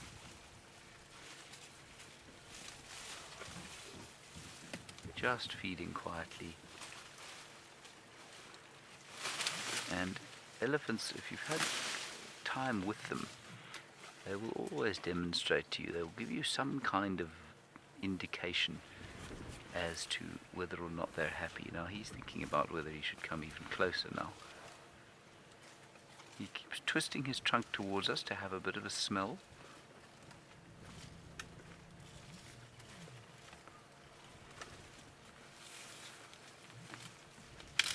And I think he's almost tempted to put his trunk onto the vehicle and just see what it smells like or what it feels like.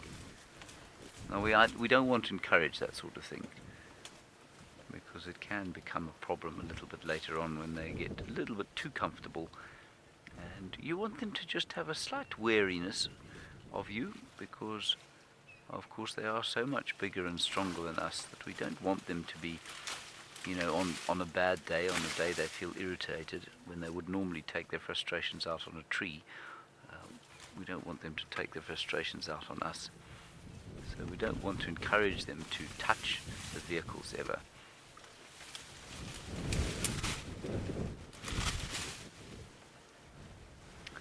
That's a very interesting one, Justin. You say, what is my worst experience with an elephant?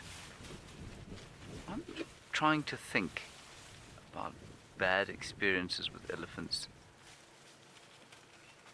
You know what, I don't have one that leaps to mind.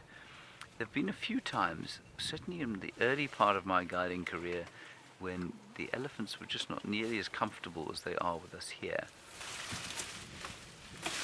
And there was a cow where I used to work up at Ngala who would just see a vehicle and come running at it. And I remember once we were driving along the road, and the tracker I used to work with, who was the most calm individual, just suddenly went pale, which is difficult for a Shangaan to do. And he said, drive. And I couldn't see anything, and he looked to his right, and then so I looked to my right, and this elephant was barreling out of the bush at us. We hadn't seen her, and she was about 10 meters away when I finally geared down and we started to pull away from her. So that was a very unpleasant experience. But you know, by and large, I really haven't had bad elephant experiences at all.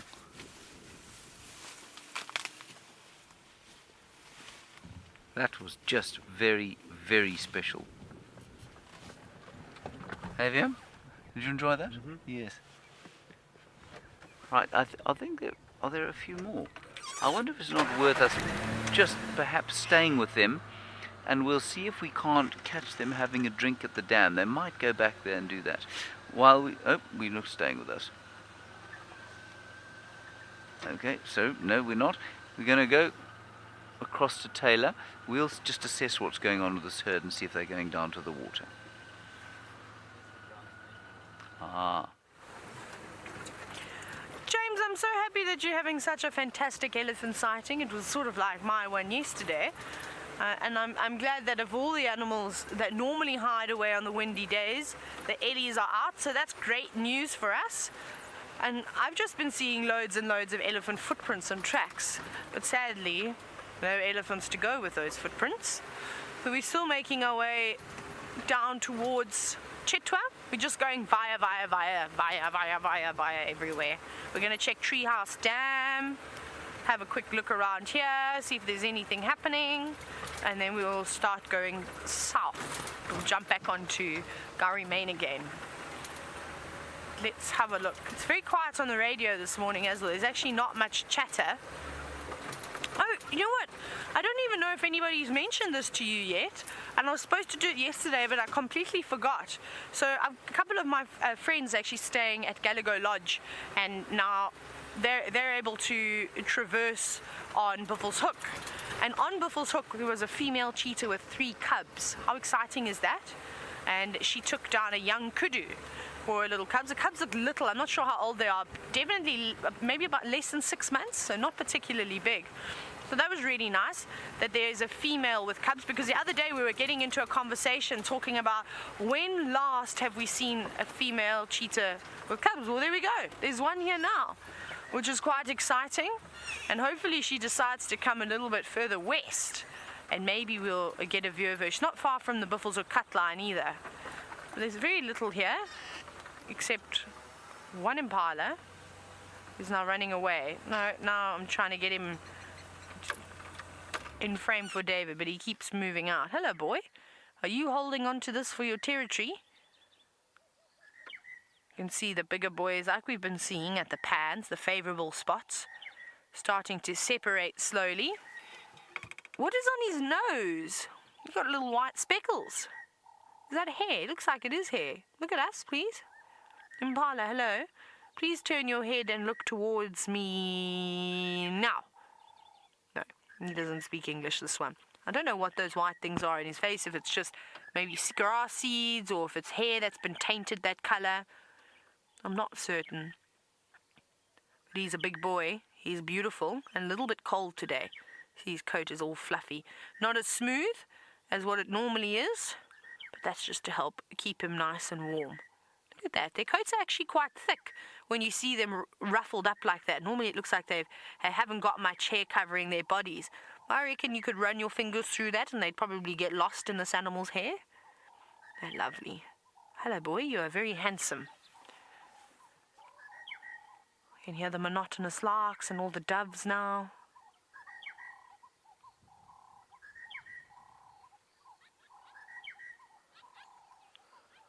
We've got 2 other birds chasing each other around. This is lovely. Should we see? Oh, there's the lark. Let me see if I can turn the car so I can get you a shot of the lark as it sings so beautifully. There he is, David. I don't know if we actually... Hang on. If I go sideways, is that better? There he is. It's always fun trying to remember which way you need to go. But here we go. Beautiful, monotonous lark singing its heart out.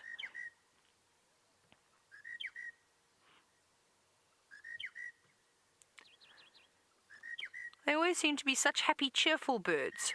And they do have an absolutely beautiful call. I didn't realize how yellow the inside of their mouth was. Look at that. Isn't that unbelievable? Now my favorite is the black cuckoo shrike. I think it's the black cuckoo shrike that's got the red mouth. Let me just double check before I say that. I don't think it's the black cuckoo. I haven't seen a black cuckoo shrike in a very long time. Let me get it out quickly. Let's go see cuckoo shrike. Yes.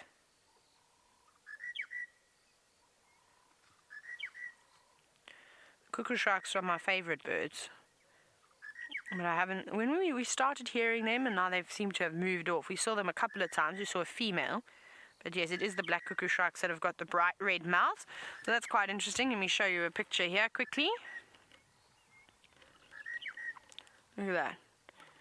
Now, if you get to see it in real life, and this photo doesn't actually do it much justice, but it's quite spectacular to see that different color inside there. And yellow for the monotonous lark.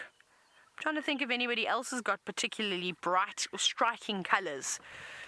Oh, thank you, little bird, for letting us listen to your beautiful tune. It's definitely a lovely thing to hear first thing in the morning. Right, let's keep searching. Hopefully we're going to find something, or the next time you'll see us, hopefully we'll be at Chitwa Dam. But I'm going to send you all the way across to James. I'm not sure where exactly he is, but he has still got the pachyderms. I do indeed still got the Ellies, and I still got the Ellies here with one that I think is, well, slightly less confiding than the others. This is a cow, and she's got a young calf behind her. And while you're looking at her there, you can see that my name is James Henry. Wonderful. And look at her. She's got teeth or tusks that are, well, they're quite pointy out the sides of her mouth. I'm not sure if that makes her more or less attractive to the wolves. But what you can see is that her ears, when she turns to us, just ever so slightly come out. They just sort of lift out as she looks towards us, as if to say, you guys are quite close enough. I don't really want you any closer than you are now. That's not to say that she's being in the least bit aggressive, but she's certainly showing, and she did, that she's not as comfortable as that young bull was, and that's totally typical for a cow not to be as comfortable as a young bull, and not nearly as tolerant, as not nearly as interested in our presence as young bulls. Very distinctive tusks there. Hello, Mary. You say, how in the world do they digest sticks? The short answer to that, Mary, is that they don't. The long answer is that, yes, very small sticks they can, but what she's eating there is not actually the stick. She's eating the bark off the stick. And that bark, of course, inside it has got the cambium layer, which is the vascular layer. You see how she just opened her ears a little bit as she looked towards us? It's got the vascular layer of the plant, which means that's where the water and nutrients are kept and where they travel from leaves to root and root to leaves. And that's what the elephant's going for. Now they can, if you ever look at elephant dung, especially in the winter, Mary, what you'll see is that there's a vast amount of sort of undigested, chewed up stick and that sort of thing. So they don't digest the lignin and the cellulose that makes up the wood. Yes, they have bacteria in the stomach that can help them to digest the structural plant material, but actual wood, no. It tends to be a byproduct and a roughage that goes through the digestive system almost unscathed. And you can see there she's been picking branches off, and she's been marked there by the tannins inside the bark of the combretum plant. And Laura, you're saying, what is she eating? She's eating combretum. Well, now she's eating grass, of course, but she was eating a combretum branch, and that's what that sort of red dye is. If you cut the combretum branch away, you will find that red tannin inside.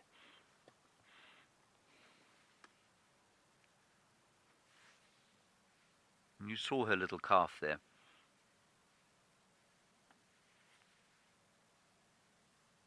And it's interesting, elephants at this time of the year will almost universally eat grass if they can. Yes, they do supplement the diet with other things. But I think elephants are very conscious, or maybe not conscious, but certainly physiologically aware of what nutrients they're short of and what nutrients they need, and I think they eat accordingly. Now, whether that is conscious or not, I don't know. Whether if they're feeling a little bit peaky one morning, they think, well, I think I should probably go and have some Combretum apiculatum. That would be delicious. I think that'll make me feel a bit better. Or, I think much more likely, they feel a bit miffed, or they don't feel quite right, and they then go towards a specific plant to try and eat it. Not as it might be a conscious decision, but it may well just be a physiological one. And I'd be very interested to know if it is conscious or not. There's no question, though, that elephants understand or are very selective about which species they're eating. Now, as I've said, and many of you are wondering what that red mark on her trunk is, as I explained, it's a Combretum, it's the tannin from Combretum bushes. So she's been tucking the Combretum branches between her tusks and her trunk, and then pulling, and the bark, because her skin is so rough, has come off, and the inner bark has left a stripe of red mark there on the top of the trunk, and that's the tannin inside the Combretums. I'll try, when she moves off, or when we move off, I'll cut you a piece of the bark and you can see what I mean.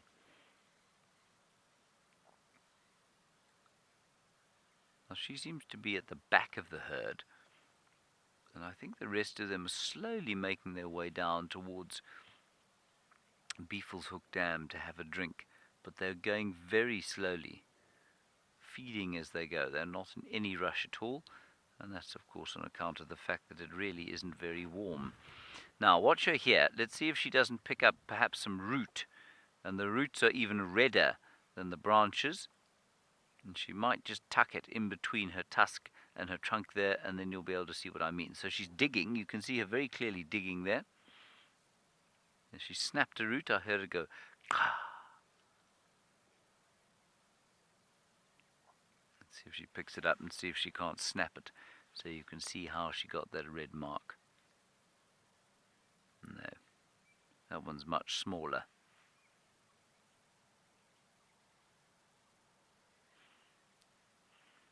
Now, that is very interesting, I must say, from Costa. You say, is this elephant activity typical for this time of year? Costa, yes and no. We went through a period just before the marula season, so around November, December, when there were no elephants here at all.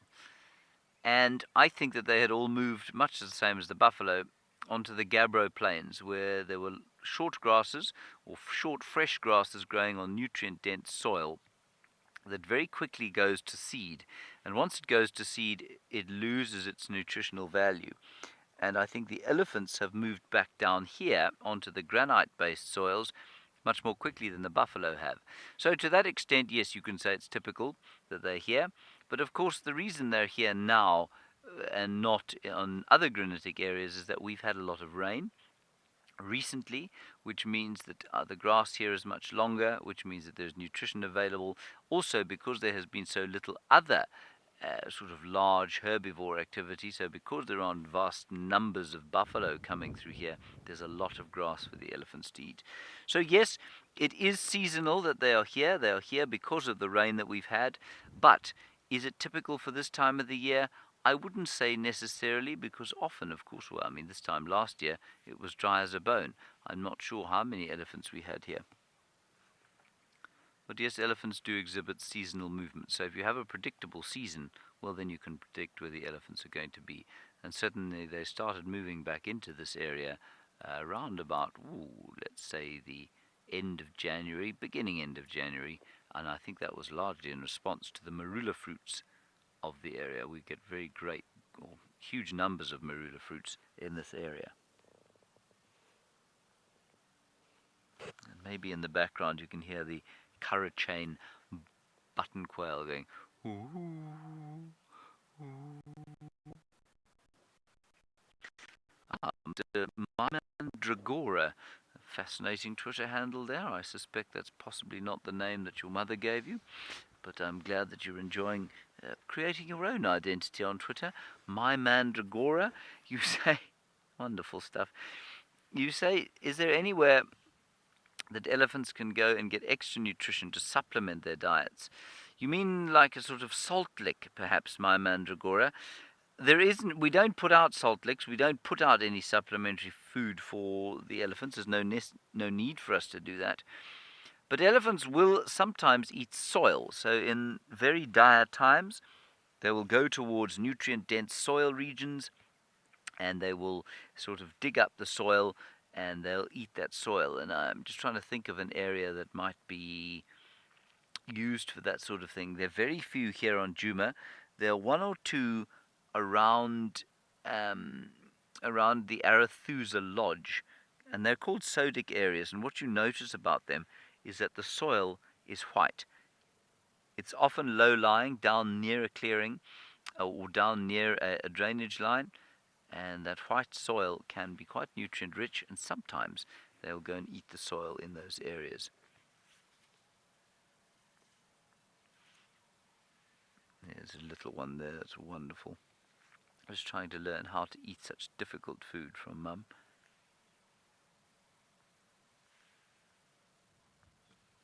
Trying very hard.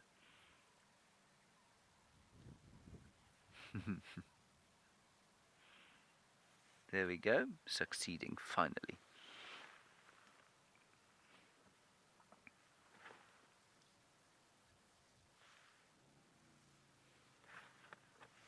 Oh, she's talking now.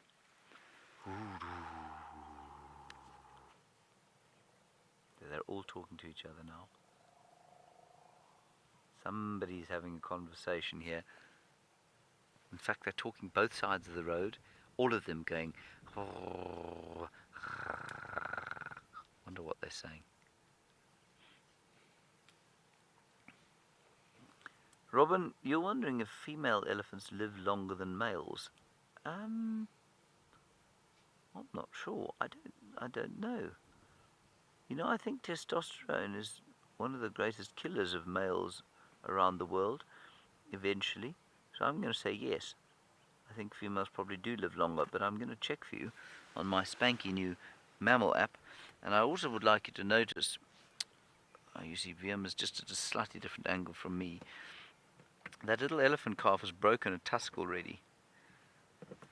And I've forgotten exactly when it is that they get, or don't get the milk tusk. That might be a milk tusk, but it looks maybe a bit long.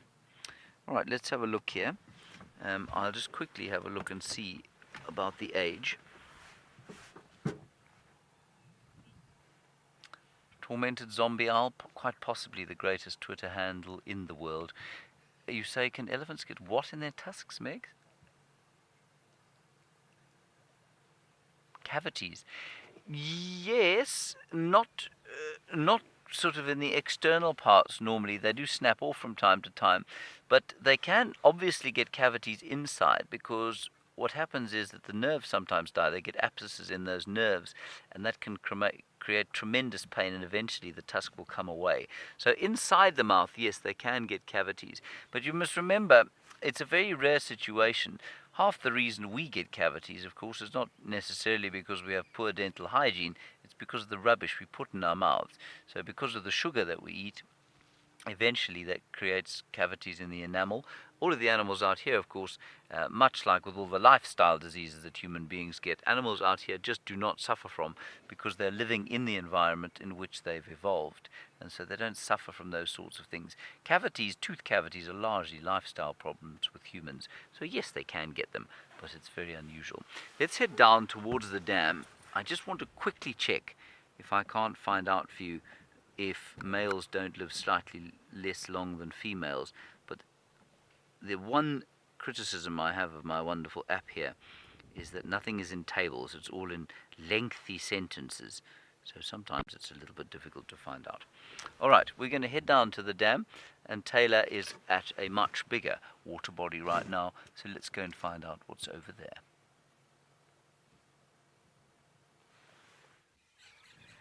Go, David, go, David, go! He's chasing after the swallows as they're swooping down along the surface of the water. Good job, David. But we've come across some hippopotami now at the Chitwa Dam. But they're hiding from us. They keep going underneath the water. And it's not as spectacular as it was yesterday morning when we popped past here. Oh my goodness, I think I just saw... No, I almost had a mild heart attack. I thought I saw a fiscal shrike, but it wasn't. It was a lesser grey shrike in flight. But there's one of the hippopotamus that's not too comfortable with us today. I think they're all slowly making their way back towards that island where they will feel much happier as it is quite shallow. But they're all spread out today, the hippos. Just trying to see. It looks like they're all around the grass. You see that where those nests are, David? There's one, and there's a whole lot of them, all just around this particular area. So they're not in a big pod today, but that's also not uncommon. The hippos are allowed to move around, and they do. Oh, look, this one's coming out of the water a bit. What's she doing? Is it an old one, a young one? Turn to us so we can see. It looks like a female hippo here, just from her size, not particularly large. And I wonder where all our little calves are that we're playing about the other afternoon. That was so wonderful. There's 2 hippos now. My goodness, look at that. They just split in half and became 2. And it looks like a bull on the right, but not a particularly big bull. Maybe a non-dominant bull. Oh, look, there's 3 now. It's like they just keep splitting. Oh, wow, look at this. See how shallow it is there? It's obviously a little island. Hello, guys. And I'm sure that they feel much better than not being able to touch the bottom. But they'll relax with us. So actually quite close to this little causeway. And then as they saw the vehicles, they felt a little bit intimidated. So they moved off, but not by much, just a couple of meters. And now they feel much happier at this distance. See, there's quite a few gremlins here, so we can't always park in the spots that we want to park.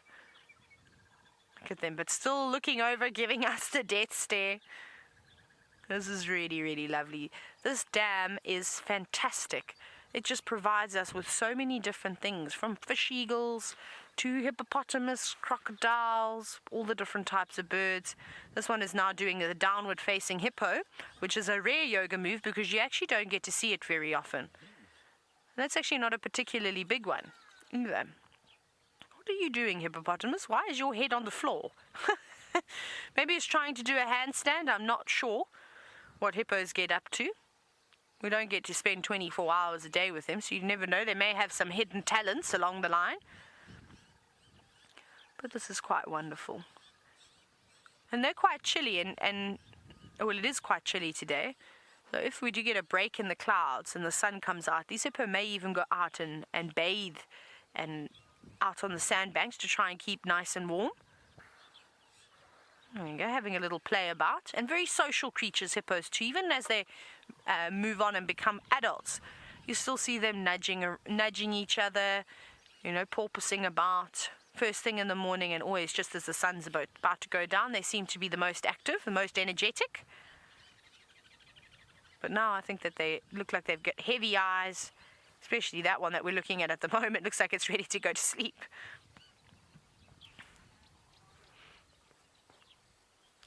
Geeky, you're wondering if hippos have the same type of bond that elephants have. Possibly. I don't think it's quite as strong as the bond between the different members of elephants and their calves. There definitely is to some extent. But you know what's different is that the bull, there'll be a territorial bull that will hang around with a pod of hippos, and he is exceptionally protective over them. More so than I think the rest of the members over one another. So he watches over all of them. And if anybody comes and gives, look at it splashing, oh wow. If anybody comes and gives them hassle, like another big hippo, or even an elephant, I've seen elephants get too close and hippos have a go at them and snort and charge them. They will take charge and try and chase the threat away as well. So you must be careful. And that's often the problem when you go on canoeing trips in river systems where there are lots of hippos, is it's not necessarily the females and the calves. They sort of will move off. But it's if you upset that big territorial bull and you get too close to his ladies, he will not stand for that and he will come out and charge you. Which is never fun. Not fun at all. Very quiet out here though. A couple of birds. Come on, hippos, do another porpoise for us. Mike 1011 I'm wondering if there's any hippos close to the coast. There actually used to be. That's where hippos were actually first spotted when the European settlers started moving in to the coast of South Africa in their big ships. They would see the hippos moving around. I wonder if Mozambique you could maybe see hippos. Oh, listen to the fish eagle. Can you see the fish eagle, David? It's actually on the dead tree, just to the left. There we go. Yeah, there we go. Let's see if it calls again. We'll take our attention away from the hippos, because it's quite amazing to watch a fish eagle as it calls, how they tilt their heads back towards the sky.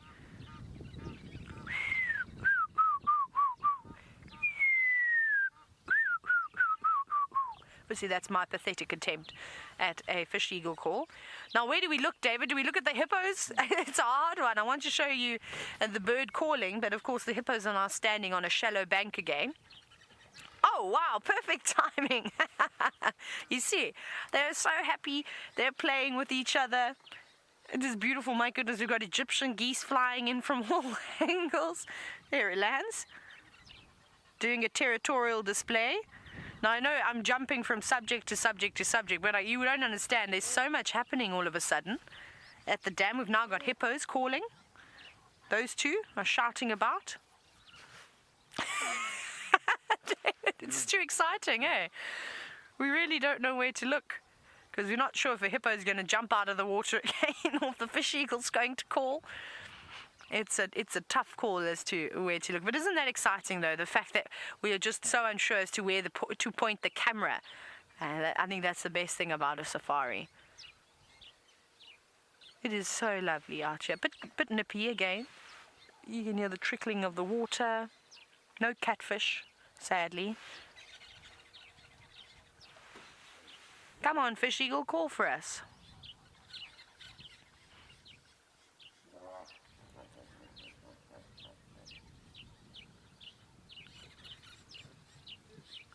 Going to start calling now. One is just called. So normally there's one instigator and then the rest start chiming in too.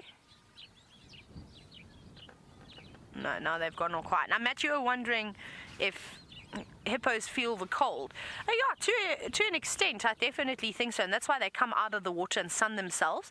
However, they do have quite a bit of skin. So it's really interesting with a hippopotamus. I got to see a hippo autopsy of a big bull that had died. And they cut it open. And I think I've told the story a couple of times. We also had a parasite specialist come through and was teaching us about the various parasites that are specific to hippos. And one of the things we did is they opened up this hippo, and I don't think I have the photos anymore. I think I may have actually deleted them, of what the skin looked like. So the top epidermis, the first layer of skin, is actually really thin and quite sensitive. That's the part that gets sunburned. There's Egyptian geese flying about. There's many Egyptian geese flying around here, so they're having big territorial disputes at the moment. And anyway, so the top of the skin is very, very thin. But then there's about 3 or 4 centimeters of more skin. It's not fat, it's actual skin. So, and that must help keep them warm too. And then you get the thin fatty layers that actually don't have much fat on. This must be a young bull. He's not particularly big, but you see how he's marking his territory. It's typically the bulls that only swish their tails like that. He's most likely a young bull that's living in this pod and is not showing any interest with the girls. And the territorial bulls are very much tolerant of the young bulls. They don't mind them so much. He's actually very young. He can't be more than about a couple of years old. He's still got a lot of growing to do. But if you just look at his face, give a big smile for the camera. Yes, we're talking about you. You can see he hasn't got big teeth just yet. They're still quite little. Little vampire teeth. Look at them. They're sharp, eh? And they're always sharpening on each other as well. And that's what I got to feel too. You won't believe how sharp those tusks are, or those teeth. And they would live here, so there could be a couple of them, and that's maybe what's happening. Is maybe it's actually a group of these younger boys that are just, feeling a bit playful. Look at this, opening their mouths. Not quite a threat display. I think they're just sort of teasing each other. And they're calling again, having a little bit of a battle. So I haven't seen any moms with the calves yet, so they must be elsewhere. They must be behind that big island somewhere. It'd be amazing though, and I'm really excited for winter again because I can't wait to see the hippos sleeping out on the sides of the banks. That's going to be really nice. Just to get a size estimate is going to be fantastic. This is beautiful. I'm just enjoying just sitting out looking. And you can almost see why sometimes the guests wouldn't want to leave their rooms with a view like this. I know I wouldn't. I'd definitely spend a morning in my room just enjoying this. But luckily for us, all the guests are out on safari, so we are able to come and sit and enjoy this. Hello, boys.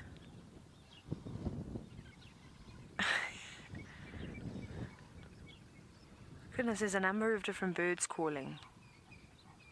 Very active at the dam today. Now, I've also been listening out on the radio to see if anybody's found any more leopards, but it doesn't seem like anyone's had much luck today. Look at him. Splashing about, and it's obviously more impressive when you do have a big territorial bull to open up his mouth and see his massive canines. I reckon that's probably him there. Oh, that looked like a little one that just bopped down under the water. A young calf. But these two over here, I think the most entertaining. They're having the most fun this morning.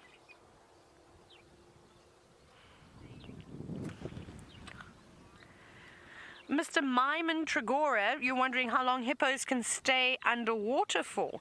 It's roughly between 5 and 6 minutes, so they can hold their breaths for quite a long time. They don't need to do that though. The only time I find that hippos are really utilizing holding their breaths is when they're walking along the bottom of water to move away from something. So if they get a bit of a fright, they duck under. That's where they feel safest. They'll sink to the bottom and then almost walk as if they were walking on the moon. And it's very slow, sort of, it's almost like a trot, but obviously not a quick trot, just a very slow, sort of one of those bouncing along the water, sort of floating up a bit and then dropping down. And then they can travel, you know, quite a few yards in distance before they pop up and have to come and take another breath again. So that's really quite nice that they're able to do that. Trying to see how many, I think we've seen about 6 hippos. I just can't see where the rest of them are. And this is the problem now with the dam being so deep. There's very limited spots that these hippos will go where they can feel comfortable. And the moms and calves in particular, because those little ones are still learning and still building up muscle and the strength to stay underwater for longer periods of time, to also sink to the bottom and walk along the water. You could imagine that they wouldn't be able to stay down for very long. So they need to hang around in shallow areas. Just looking around, see if there's any other birds that have come to join us. Nope, still the same group. And I'm also starting in the very far distance to hear the tractors going, so it seems like all the staff is ready to start their day. We're going to leave the dam now. We're going to go and search for something else, and hopefully we'll find something. We might pop onto Cheetah Plains very quickly. James has managed to get some signal again, so let's go across. And, well, he's been gone for a while. Maybe he's still with those elephants. I don't know. Maybe they've gone for a drink.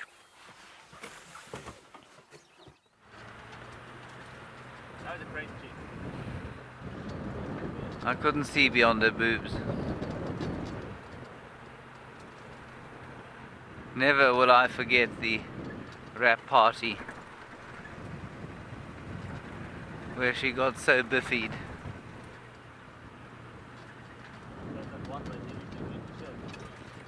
When Gendre tried to smooch her after she'd had a hard cock. Oh, hello again. We weren't gone for very long. Should we have a look at the white-faced whistling ducks on the dam wall? I'm not sure what happened there, but I'm sure the gremlins were attacking. But here we have a lovely flock of white-faced whistling ducks. They are lovely birds. They've got the most amazing call. I'm actually going to play the call for you. Let me search for it very quickly.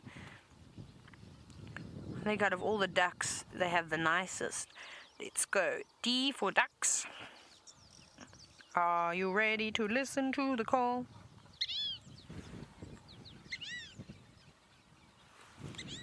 Hang on, I don't know if that was it.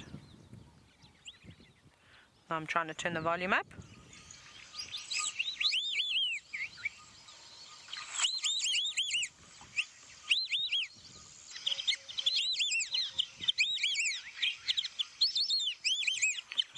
Isn't that cool? They really do whistle, which is quite amazing. And you saw there was a little bit of a dispute going on amongst that flock. One got chased away. Not quite as savage as Egyptian geese, though. You can see that Egyptian geese in the back now is racing down. I think he's going to chase another Egyptian goose away. But there's so many of them around here. The bird species is incredible. So it's inevitable that they're going to come across conflict. Now, I just want to pull across off the side of the wall, because there's another car coming. Oh, fish eagle friend. Land, fish eagle, land. There's the fish eagle. Isn't that beautiful? Well done, David. Fantastic filming. Now I've got the car running because I am going to have to reposition again. There it goes. We'll get another view of the fish eagle. Let me pull right off here. Oh, I think it's actually a bit too far away. I think it's just tucked itself. Yeah, no, we can't see it. It's just hidden behind the marula tree, unfortunately. But it is... yeah, it's really, really lovely out here. It's quite narrow, but I think that car's got enough space to creep past us. And you can see there's actually quite a bit of erosion around here at the moment.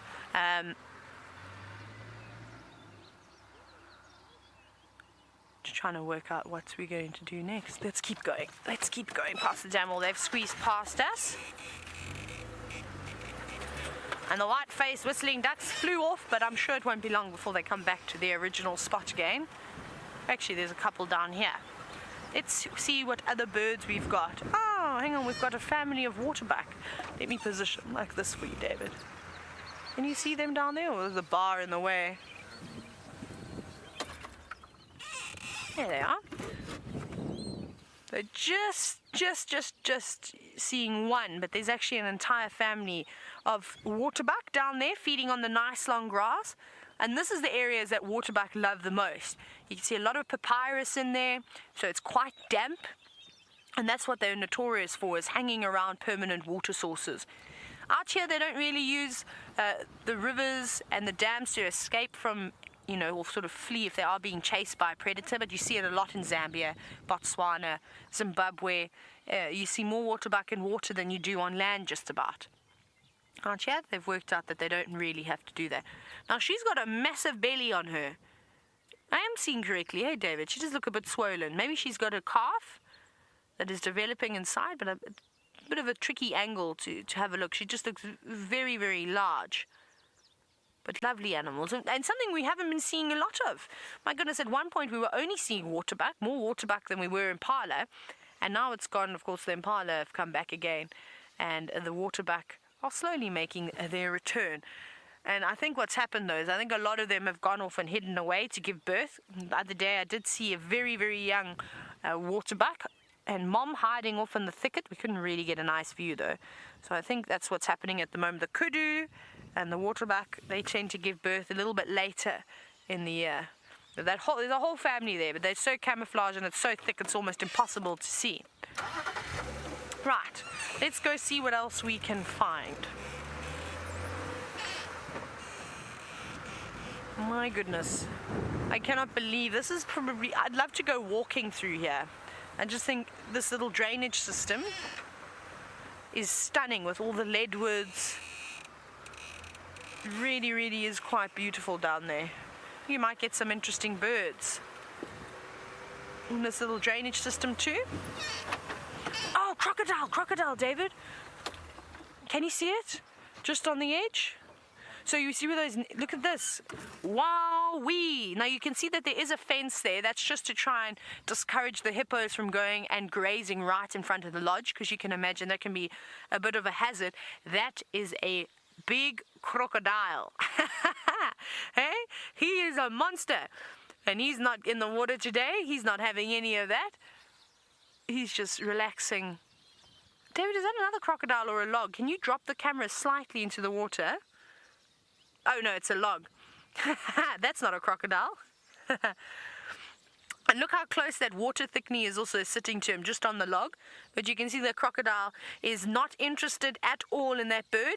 He's just quite happily just trying to keep warm and keep out of the cold weather today. Now, that's exciting because we haven't seen a crocodile for quite some time, so at least we know where the secret hiding spot is now. Hey, that's quite cool. I don't know if this is Boris. This one looks like it could be a little bit bigger than Boris. What do you think, David? It's hard to say, isn't it? It is always tricky, but it does look like a monster crocodile, maybe 3 meters, just over 3 meters in length. We can just start to see the tip of his head. Wonderful. And there's a pair of water thickneys coming out too. They must have a nest back in there. Right. We're going to send you across to James again. We'll give it a bash this time. If not, well, I'll be here waiting for you. We're sitting here with some monotonous larks. There we go. And I must apologize, last time we came live, I didn't realize we were live. So I do apologize. There we have the monotonous lark singing away very monotonously. And you know, they've been so monotonous all the time. They go all night. They don't shut up. Imagine that was your lot in life, to sit on a log and go pity pity pity again and again and again and again and again and again and again. And they fly up and they do a little sort of hanging acrobatic dance, which is impossible to see when we have the roof on. And then they land again. It's back in the same place.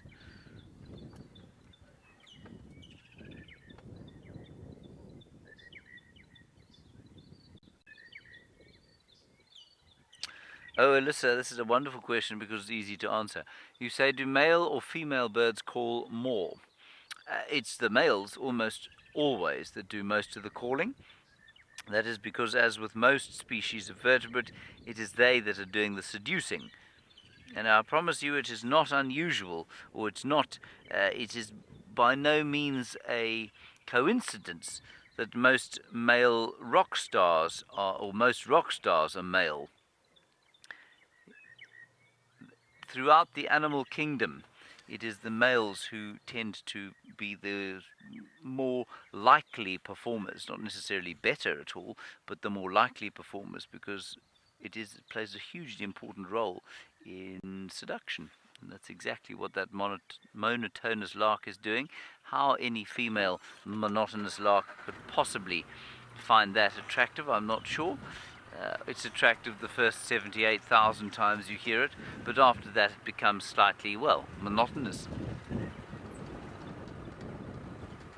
We've come down the cut line. Our elephant make it to the dam.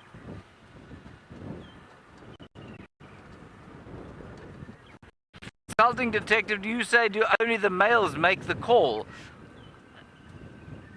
I'm going to say no. I'm sure the females do as well, but probably nearly as much. I don't know that for sure. I'll have to have a look at that. I mean, I'm sure they would respond with a similar sort of a call.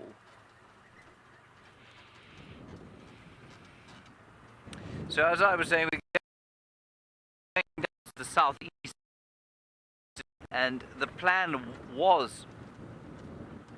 Oh, sorry, we have to stop. Apparently we are losing some signal, so I will try and find some things around where we're sitting. The first will be Vennonia, which we've looked at, and I will tell you that Vennonia has got a rather interesting medicinal use. Vennonia is used in the same way that purple panweed is. It's used as a device for abortion sometimes. Apparently it is sort of the entire plant is used, and so that's not particularly well, it's not the most PC thing to discuss, but that's what it's used for in Botswana sometimes, and also as a contraceptive. And apparently what you have to do is make a tea out of the leaves just before the moment critique, as it were, and you drink the tea, and that will have a contraceptive effect. Quite interesting. I did read in the book that it said there is no clinical proof of it working, and indeed it has been known to cause some kind of hallucination, so possibly not the best method. Good. That is the purple panweed, Vennonia. Not the purple panweed, but Vennonia. They are two different plants. Then we have a string of stars, And all of these flowers, the strings of stars, stopped flowering for a while, and they stopped flowering because we didn't have any rain. I think it was about 3 weeks. And then about 2 weeks ago, a huge dumping of rain came upon the area, and so all the flowers have come up yet again. So some of the annual flowers in the area have had 2 flushes, which I think is most impressive. Good. Megan, that's pretty much all I've got around here, so we may have to link away if you want anything else. Oh, we have a question. Good. Anna, you want to know how many monogamous bird pairs there are in our area? Do you mean species or actual pairs of birds? I couldn't begin to tell you how many actual pairs of birds there are out here that are monogamous. In terms of the species, I'm not sure I could tell you exactly either. We can quickly try and go through them. We know all of the eagle species are pretty much monogamous. We know that the Egyptian geese are monogamous. What else? The rollers are monogamous. I think the sunbirds are monogamous. I don't know, that's a really good question. Most of the raptors tend to be fairly monogamous, and the smaller the bird gets after that, well, possibly they're less monogamous. So I don't know that the sunbirds are, actually. I will have to try and find out. That's a nice question. I'm not sure exactly how many there would be. But definitely all of them, most of the raptors. And a lot of the ducks. I mean, pretty much the only duck we see here is the Egyptian goose, which isn't a goose at all, but a duck. Oh, I can't move, sorry. I forgot. So let's head across to Taylor and get an update from her, and I'll find some signal.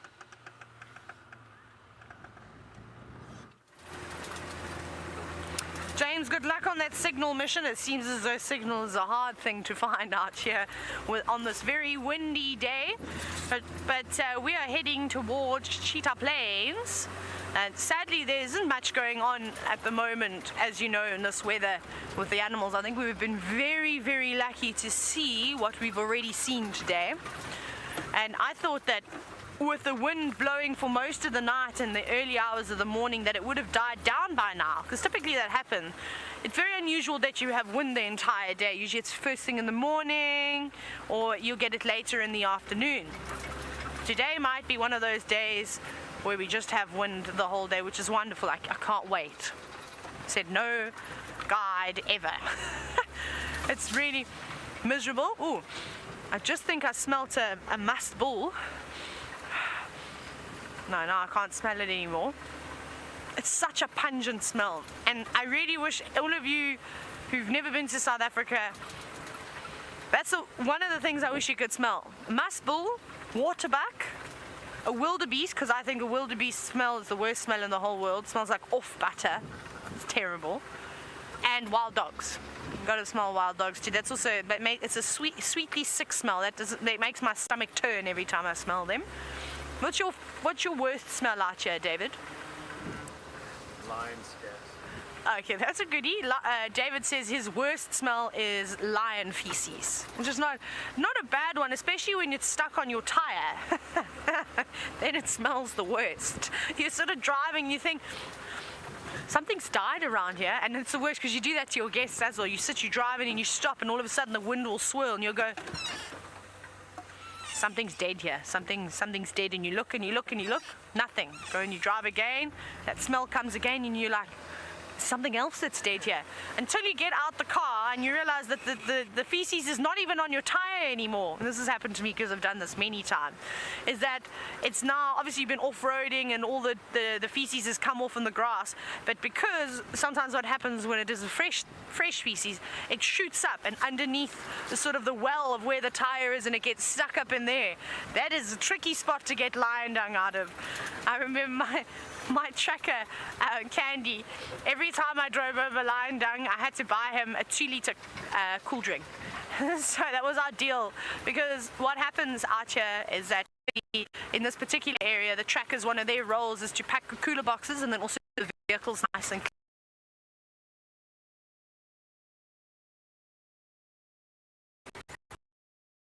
clean. We would of course polish the cars together, and then he would do the washing. But every time that happened, you can imagine. Right, so apparently we've got low signal, so I don't know how long we're going to have to sit here before. Right, let's go across to James. A couple of signal issues today, I'm afraid. Sorry about that. Never mind. We have now reached the very end of where we can go in a southeasterly direction, so we're going to head further to the west, check quickly at Baboon Pan, the last known place of Hosana and Shongile. Maybe they've decided to come across there. Otherwise, I thought we then might go and check the hyena den, so that might be quite fun, if the hyenas are there. As Viam was saying, it's not getting any warmer. No, it isn't. It has remained cold and fairly miserable this morning, and I think we're all going to be very pleased to have our mitts wrapped around a pleasant cup of coffee sometime in the not too distant future. Hopefully I will be able to maintain some form of signal going down this hill, but I'm going to go very slowly on the off chance that that isn't the case. I must say these days tend to be very mammal free when the wind is blowing. Still, we had a wonderful elephant sighting.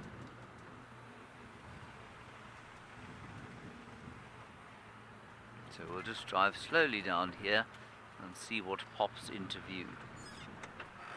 I will tell you that I've heard no speak of leopard on the radio. There are 3 lionesses up on Buffelshoek. Nobody seems to know exactly who they are. I think it's so interesting also that you saw Amber Eyes this morning with Taylor. But where is the rest of the pride? Why is she south of their territory, very slightly south of the Nkuhuma territory? What is she doing there? And why have they seemingly split up from the other 3 of the pride? Their split has become more and more obvious and more permanent. It's gone. No, there it is. It's a little bird. You see it there, Wim? You should have it now. On the bush just behind. Yeah, go onto that bush that you're in the middle. Sorry, no, left. That one there, yes. That you got it. There we are. A red-backed shrike, all puffed out, trying to stay desperately warm.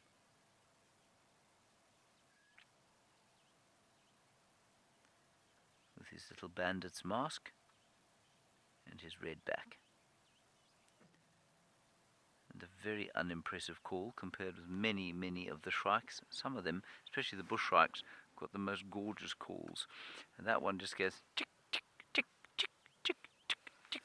That's it.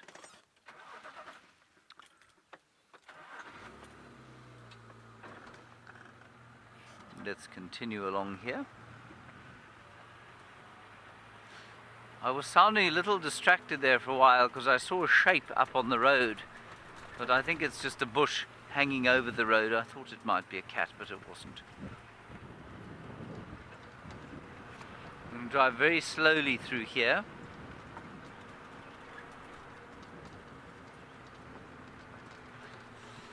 Hello, Molly. You're wondering about my favorite bird call?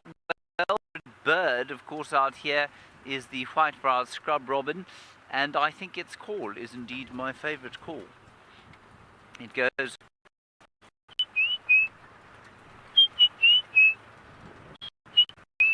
just got many memories attached to it. Sorry, no. It is one of my favorite calls. The call that attaches the most memory for me, though, is the southern boo-boo, which is found throughout South Africa, and it always.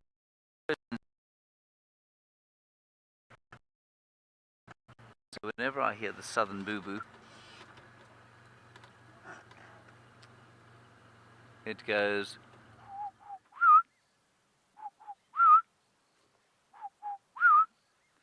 There are some impala. Unfortunately, they've hidden, and we can't move, which is a situation of some frustration, no doubt for you as well. So we'll just discuss a few more bird calls if you like. In fact, I can play a few to you. Why don't we play some bird calls? I'll play the boo-boo. I think my favourite still is the white-browed scrub robin out here, but I do enjoy the boo-boo call as well. Swamp boo-boo, tropical boo-boo, southern boo-boo. Ah, just screams Christmas holiday to me.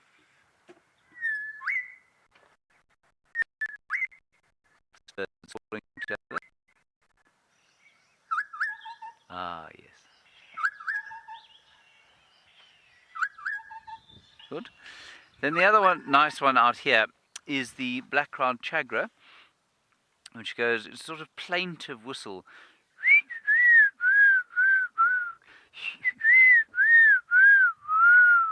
It's deeply mournful indeed. Right, what else do we find around here, Vim? Can you see anything that we can talk about? A dead leadwood. Excellent. Well, why not? Let's have a look. There is a dead leadwood. Fascinating. Of course, it's called a leadwood because it is denser than water, and that means that it doesn't float. Leadwood does not float.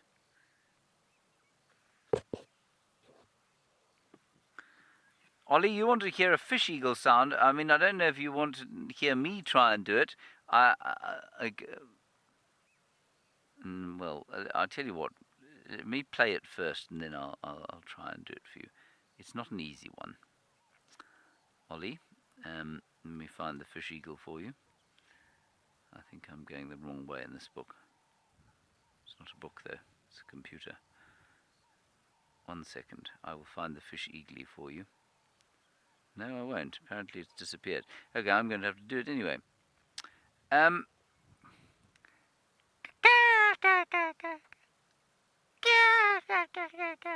What do you think, Vim? Sounds a bit like... Did you think there was a fish eagle going past? No, more like a hardy-dar laughing at something. A hardy-dar laughing at something. Yes, I think that's probably not a bad description of what I've just done. I don't know why I... here it is. Okay, and here's what it really sounds like. It sounds exactly like what I did.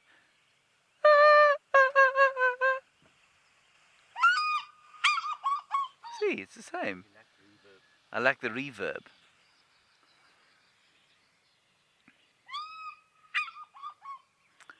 Very nice. Okay. Shall we try and move again, Megan? Or just sit here? Oh, good. Taylor's managed to find herself some further signal. Let's go across to her. We went through our notorious dodgy spot as we come into Cheetah Plains, but we're here now, and we're going to slowly start making our way towards Tree in a Row Pan to have a quick look around there and see if there's anything about. I would like to also poke my nose in to the plains. However, I can't imagine that there would be much on those big open plains today with this gusting wind. It wouldn't be a very good spot.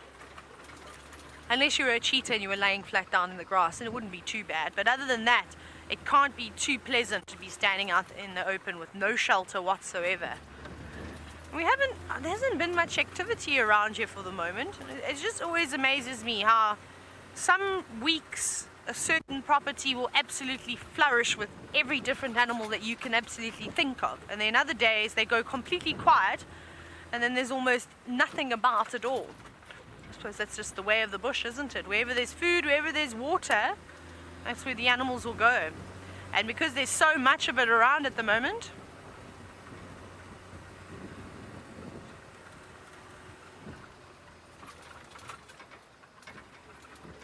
we're just listening to Megan give me the update, to James to me.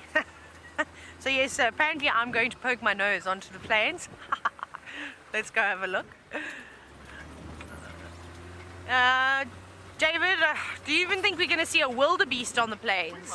You think so? There's always that one wildebeest that just, is the toughest Norman. Norman doesn't let anything bother him. He stands there, feet firm on the ground, and looking around, making sure that there's no one trying to steal his territory. I suppose that's why he hangs around there. Right. Come on, plains. We're getting there soon. We're actually going to pop out at Cheetah Plains Pan first. We'll have a quick scan there, then we will go south and then we will go along the Mala Mala boundary, come up via 3 in a row pan, and then we will head home again. We'll head back towards Djuma, which we literally are just poking our noses in just to have a quick look around. The 3 in a row pan is this side, but let's leave that till last. There's no fresh elephant tracks around here. Right, so let's keep going.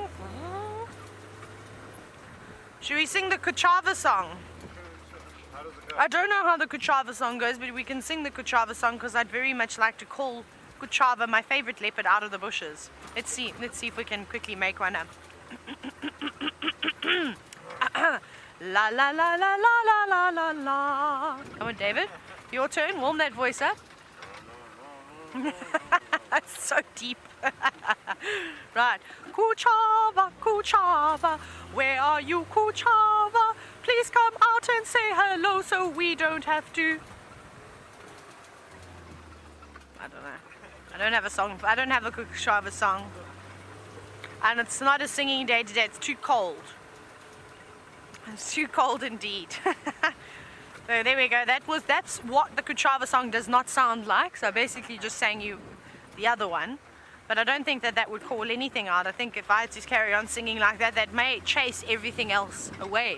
Even the birds will probably not hang around. Right. We're not far now. Oops. Over the bumps.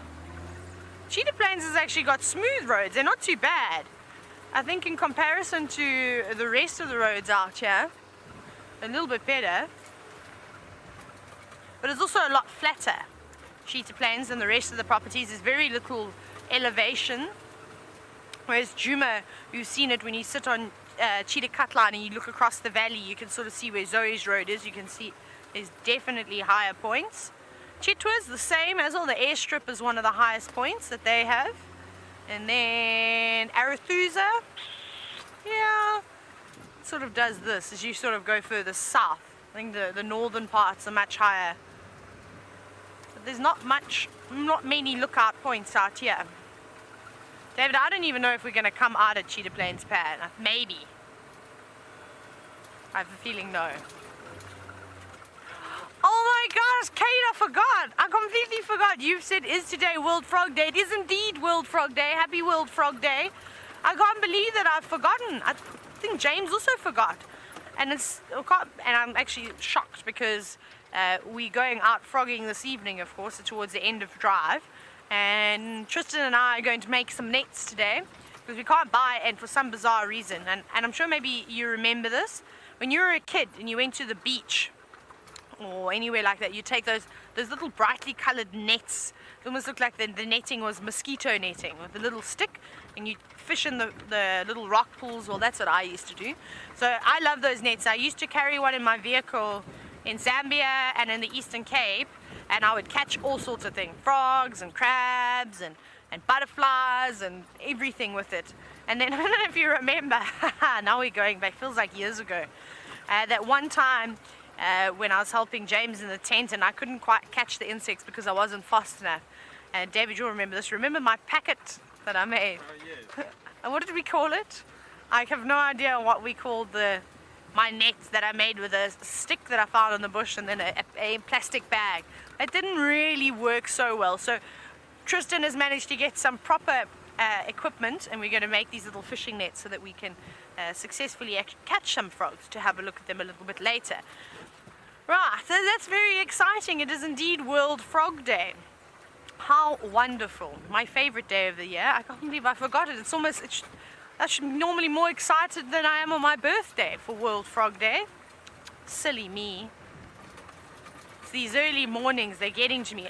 I don't know, we had Cheetah Plains Pad. Oh my goodness, this is miraculous. I don't know how we managed to get here. I just took a whole lot of random roads, hoping that we were eventually going to pop out somewhere that looked familiar. And there's nothing. Not even an impala. Look at that, David. It's very quiet, as you can see, except for the monotonous larks. They're the I can't say exception. Every other word was coming out of my mouth except exception. We've got some swallows flying around. It's starting to warm up though, which is quite nice. Right, should we go to the big plains and have a look? Maybe we're going to get lucky. It's very quiet here. No, it's a pity. I did say it though. I did give you all a fair amount of warning that I didn't think there was going to be very much out in the open. But you never know, because that one day that you say, oh no, we can't go there, and then you don't, and then there's like something miraculous and just outstanding, the day will come. Something like that will happen eventually. What might be funny is if we try and watch some birds fly in this wind, but like raptors, because raptors are my favorite. When it's windy like this, they struggle to fly, especially because it doesn't seem like it's just gusting from one direction. It sort of comes from the south and then a little bit from the east, and it's blowing all about at the moment. That might be entertaining. Let's see if we're going to find anybody that wants to fly for us. Or watching a hornbill fly as well, that could be quite good. Okay, we're almost at the open plains. We are not far now.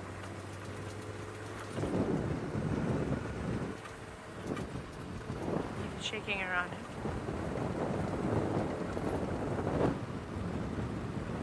I'm just cupping my ear because it's so windy here, it's become difficult to hear the questions coming through. Now Heather, you're wondering, what is the most difficult bird call? Did I hear that correctly?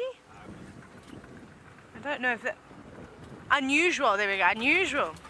Unusual bird call that we get here. Unusual. Let's try and think of the most bizarre sounds that I've heard. The trumpeter hornbill is quite spectacular. That is also weird because you look at that bird, and when we get up to the plains, I'll show you a picture and we'll play its call. You sort of look at it and you go, okay, and then the sound that comes out of its mouth is even worse. I think that's all. The drongos are quite special, just because they have a very metallic. It sounds like it's like a mechanical call. It doesn't sound like it comes from a bird. Let's get to a nice little lookout point so we can scan around us. See if there's anything here. If I don't lose my hat.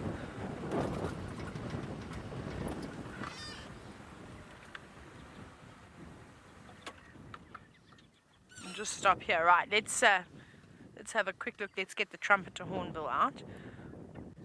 I'm going to go to H for hornbill. Now we have to find it. Okay, no, that's not it. I've got it. Hang on, David, before you zoom in, my phone is a little bit dusty. Let's just give it the good old wipe on the sleeve, and I'm sure you're all very well used to that. Let me turn it around. Now we've got to try and get the angle right. How's that angle? Is that alright?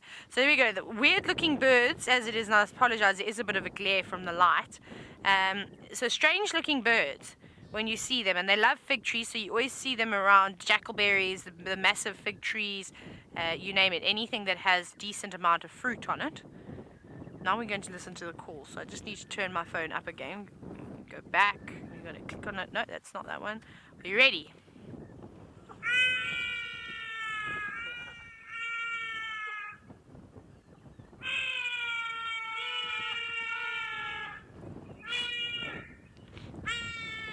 That sort of sounds like James when we've run out of coffee.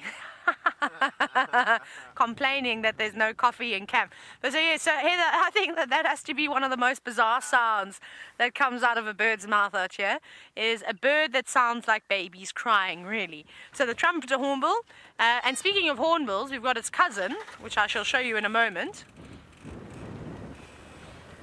I'm now also scared of the comment that I've just made about James. I feel like there's going to be much reprimanding going on. But have a quick look. Not a trumpeter hornbill, but there is indeed a yellow-billed hornbill. Can you see it? Go straight in. Yeah, there we go. And you've got it. It's in the middle, in the top. There we go. There's the yellow-billed hornbill hopping around. Now, it would be nice to, of course, have a look at a trumpeter hornbill, but sadly, they're not very common around here, again, just because of the lack of the big fruit trees. And typically, you'll see the big fig trees and things growing around in the river systems. What are you doing? Why is your mouth open? Look like it's ready to have an argument, don't you think? They always look so grumpy. We're going to keep scanning the plains, though. We'll try and hopefully chase an animal out that is sleeping in the grass. Of course, we're not going to do that, but it would be nice. So James has got signal again. We're playing a game of battling the gremlins, but let's go across to him, and I hope he's not too cross with me because I told him that's what he sounds like. I'm so angry I could spit.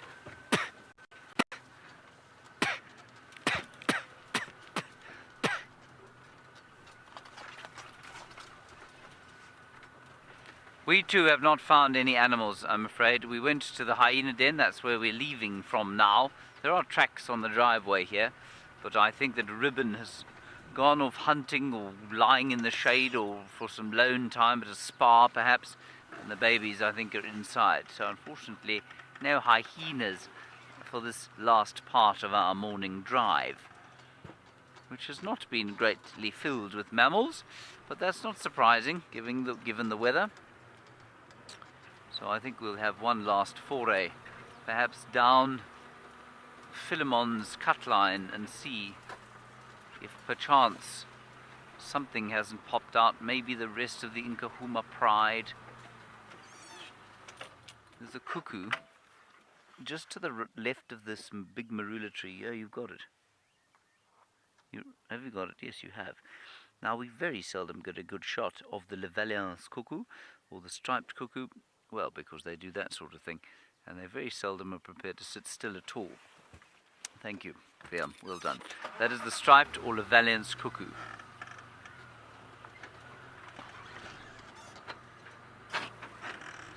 Righty, we'll head down this road and see if maybe the rest of that Ninkapuma pride hasn't popped along here. Maybe Karula, who knows. There are 2 of these cuckoos now calling over here, 3 of them, and they parasitize babblers. Those are the most common birds that they parasitize, but those ones obviously not parasitizing them now. I would imagine it's much too late for them to be parasitizing them, and you will notice maybe how much less things like the woodland kingfishers, the cuckoos, definitely all of the cuckoos have stopped calling now, bar that one. Those were calling, but very few of them calling anymore. You hear the odd little chirrup of a Diedrich's cuckoo, but the red-chested and the black cuckoos and the Class's cuckoos, no more, as they have finished the breeding season and they're just sort of fattening up now for their long migrations. Not leaving us just yet. Probably start to leave around about the 1st of next month. So we've still got most of our birds for a little while.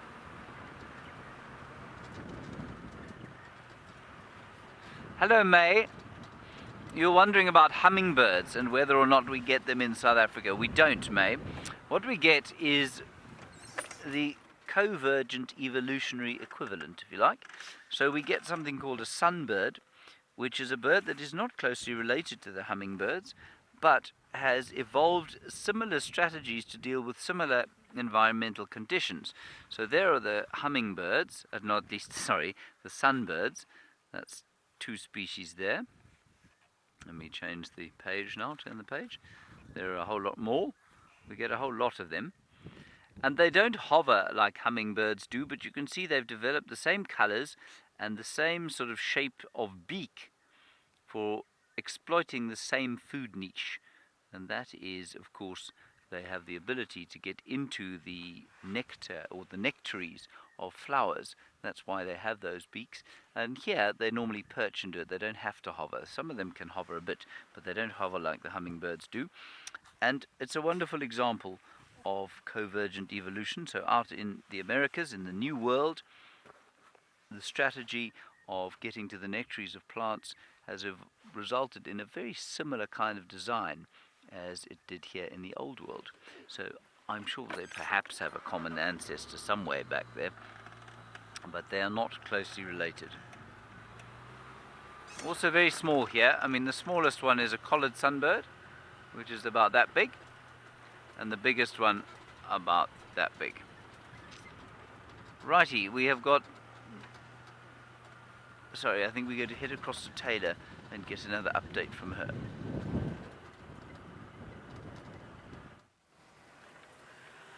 So we're driving around. We're actually on the Mala cut line now.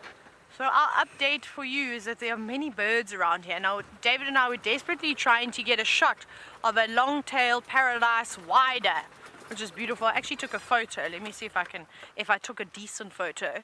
It sat down for a whole of 2 seconds and then flew away. Let me first check and see if there's any that are worthy. Not great. But let me show you quickly. You have a look over there. You can see it. And beautiful bird. So not... and it wasn't posing very well, but a very, very long tail. You can see the yellow sort of collar it has on the back of its neck, and that goes down onto its chest as well. And the reason why it's not a broad-tailed paradise wider, is because of this little point over here. I don't know if you noticed there's a bit of a bubble. With a broad tail, it actually extends all the way along. It's much thicker, but very cool nonetheless. And it's a pity we didn't get to put it on screen, but it just would not sit still. Between the hornbill chasing it away and then the wind, it was seriously struggling. It was quite comical to watch it as it was trying to land. That long tail obviously doesn't help when you're trying to fly around on a windy day like today. I think it's almost better to have a shorter tail, not short like a batelier, because that doesn't help you either. But you need sort of something in between. It just gives you enough stability, and then of course it doesn't drag you around with all this gusting wind. I was really hoping we were going to see a leopard and some of these big marulas that are on this boundary, but it doesn't seem like today is our day for a spotted cat. It's been a long, long time since we have last seen a leopard. Hey David, how many drives are we on now? David says we're on too many drives, but perhaps some of you have been counting how many days we've been leopardless. So if you can let us know by hashtagging safariLIVE. I think we're on about 4 days now, so about 8 drives? No, surely not that many. Although the days go so quickly here. Maybe 6 drives we've gone without seeing a leopard. I don't even know when the last time was that we saw them. Been ages. Tristan was actually saying that he hasn't seen leopards for about 2 weeks now. Just checking. There were greater painted snipes the other day. Just to see if they are in this little wetland here. This would be a good spot for Brent's corn crake that he saw. Sadly, nothing in there. That's a pity. Good little watering hole, that. We're going to keep on searching. We're going to head towards 3 in Ropan. Hopefully our luck will change when we get there. James has now decided to do a bit of birding himself, so let's go back across to him. Yes, we are definitely doing some birding in the absence of any mammals. That's not why we're doing birding, but, well, we've found some nice birds. That is a hoopoe, the African hoopoe, and posing very comfortably for us there. There were a whole lot more birds around here. There's some buntings and drongos and starlings and southern black tits and even an oriole. But they've moved on, while the hoopoe seems to have some form of stage fright.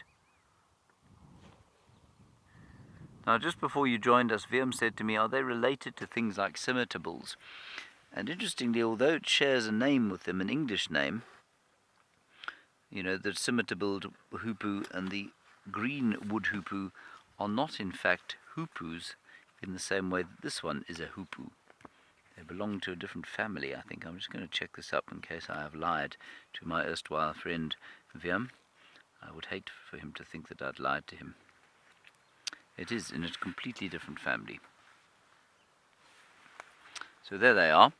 There are the other 2 species that we were talking about. That's the scimitar-bill, and that there is the green wood hoopoe. And they're called hoopoes, but they're from a totally different family. And I think they're just called the same thing because they have the same probing beak, which is used for similar things. The beak is used to probe largely in the ground in the case of this hoopoe, but in the scimitar-bill and the green wood hoopoe, they probe beneath the bark of trees. They spend a lot of time attached to trees, probing beneath the bark. They don't drill like woodpeckers do. They just sort of get underneath between the slits of the bark, and then they use a long tongue to try and retrieve insects. The other thing I wanted to say about the hummingbird, at least the sunbirds, is that I think they probably eat a lot more in the way of insects than do hummingbirds. I'm sure hummingbirds do supplement the diet with insects, but out here, you know, because of the lack of rain, we don't have a particularly rich floral abundance, and so I think you'll find that the sunbirds eat a lot more in the way of insects than do many of the hummingbirds. See if we can't spot a few other of the birds, or a few more of the birds that were in the bird party here, if they'll sit still for more than 3.5 seconds at a time. There was a bunting that went flitting off. No, I think, well, I can still hear the southern black tit going bzz, bzz, bzz, bzz, bzz, bzz, bzz, bzz, bzz, bzz, bzz. Bzz, bzz, bzz, bzz. And they are always indicative of a bird party. If ever you hear that, you will almost certainly see 3 or 4 other species around it. Normally, I don't know, maybe they're somehow able to find out where the insects are moving. I can see the tit now, but it's flown off much too fast. There we go. There's the southern black tit. Very nice. You still see it there. I think it's moved. Then there's a drongo down below. But you might just be able to hear it. There you can hear it going. Bzz, bzz, bzz, bzz, bzz. There it flies.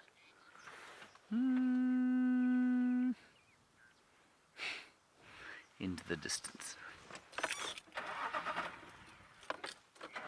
Come on, Jigger.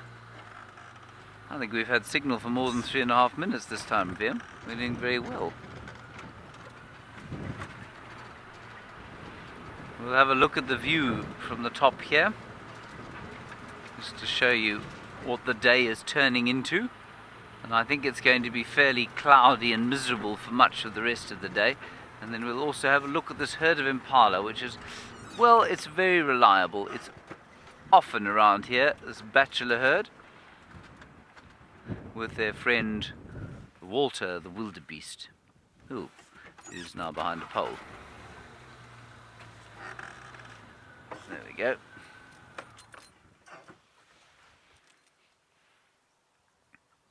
Very nice. All the men hanging around together. And as I was saying the other day, it's just before they start to get particularly upset with each other as we go towards the rut. Vim, you can't smell carcass, can you? I thought I smelt a bit of innards. Maybe not.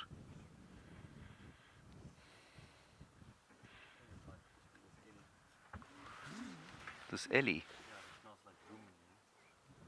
Oh, have you seen an elephant? Oh, the dung. Yes, I think you're absolutely right. It smells like rumen. That's very, very good point. That's exactly what it was. Thank you very much for that, Vim. Now, Taylor is still on Cheetah Plains, as apparently she is doing what's known as bumbling along. I'd love to find out how that feels.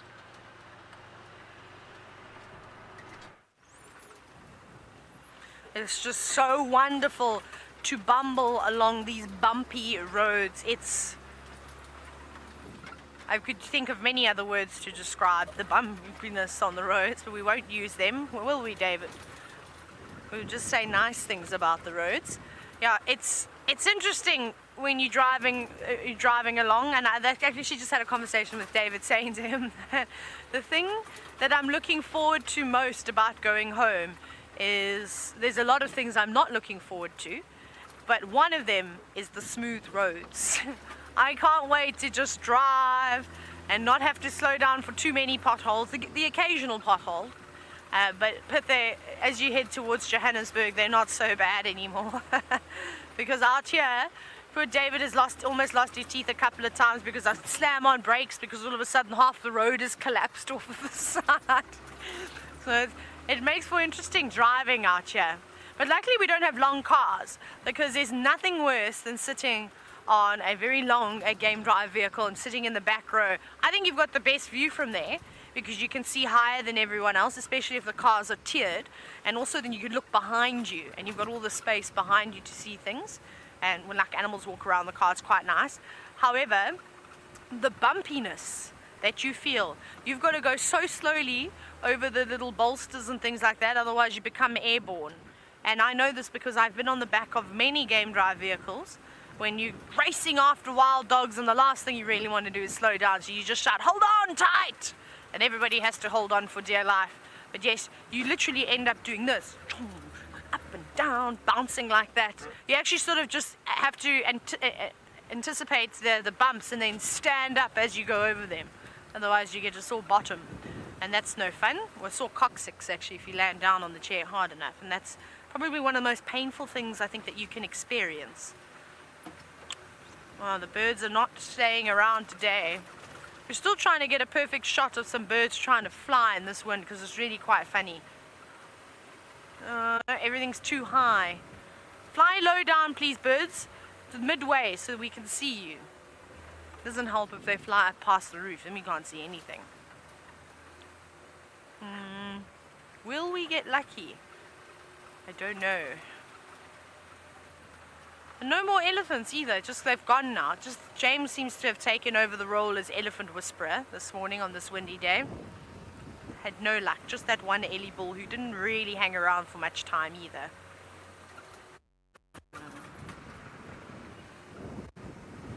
Oh my goodness. Someone is calling, some little raptor sitting in a tree. Where are you? Just hear it every now and then, this sort of.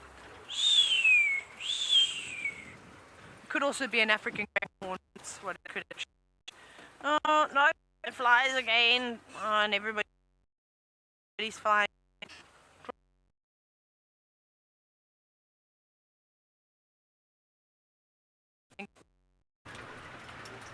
Hello again.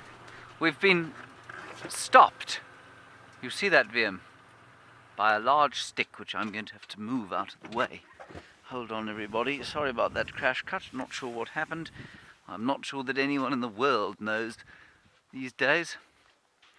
Still, we'll hopefully sort the problem out. I think this might be a bit big for me. It's interesting, though, because it's been dragged here. It's a piece of marula tree. But there are no marula trees here. An elephant has picked this up and dragged it here. I suspect it was plain. I don't want to be have done to me as a scorpion sting, so I'll just be a little bit careful.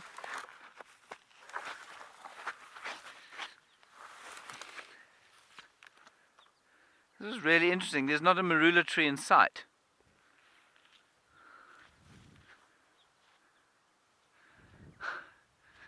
Must have dragged it a long way.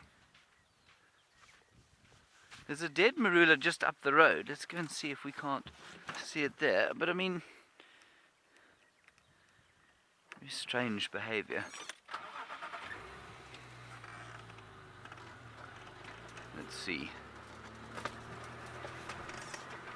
I think it was picked here and carried down there by an elephant. From here.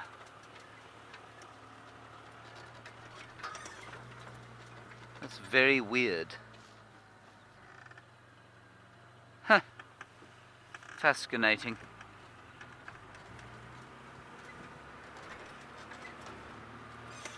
Right, well, we're on our way home now. Slightly abject misery. It is warming up now, at least. But the lack of kitty tracks has made it really quite depressing, because as Taylor was saying, how many days has it been since we've seen a leopard? Now this may or may not be because they're not here, but if you look around, the grass is just so long that unless a leopard is either walking on the road or lying right next to it, they will simply disappear. Which is not ideal if you're looking for them.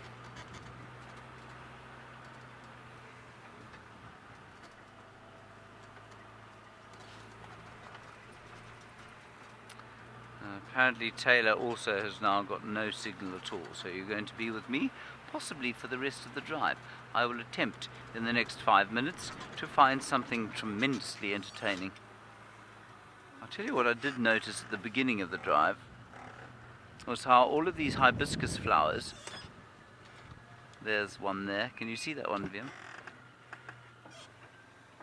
Yes, beautiful. All of them were closed on account of the lack of sun, and now immediately the sun's come out. They've all opened out in that glorious sort of spray of pale yellow, lovely colour, maroon in the middle, and then sort of the golden tips of the pollen. I just think they are so stunning.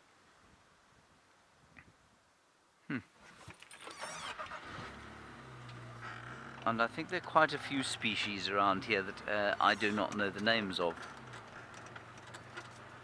Very lovely.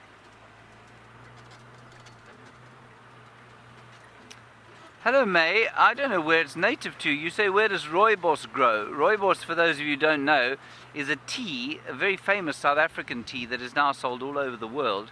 I don't like it particularly. Do you drink it, Viam? Viam quite likes it. And it's supposed to have all sorts of healing properties. And it, I mean, it's not a, I quite like the smell of it, but the taste I'm not particularly fond of. I think it's a fynbos plant, which means that it comes from the Cape Floral Kingdom, which is a whole kingdom of plants that is in the southern or Mediterranean parts of the Cape and just a little bit up in the mountains up here. Interestingly, you find it here. That's a very, very small pocket though. And so that's in the Cape, and a lot of the plants there, very herbaceous. Many of them are used as teas. None of them as pleasant though, smelling or tasting as rooibos. And yeah, I think it's, I'm pretty sure it's a fynbos plant. I might be wrong though. We'll see if we can't get someone to check that up. Some people really dislike it. My mother, for example, can't even smell it. She starts to have apoplexy if she smells rooibos tea.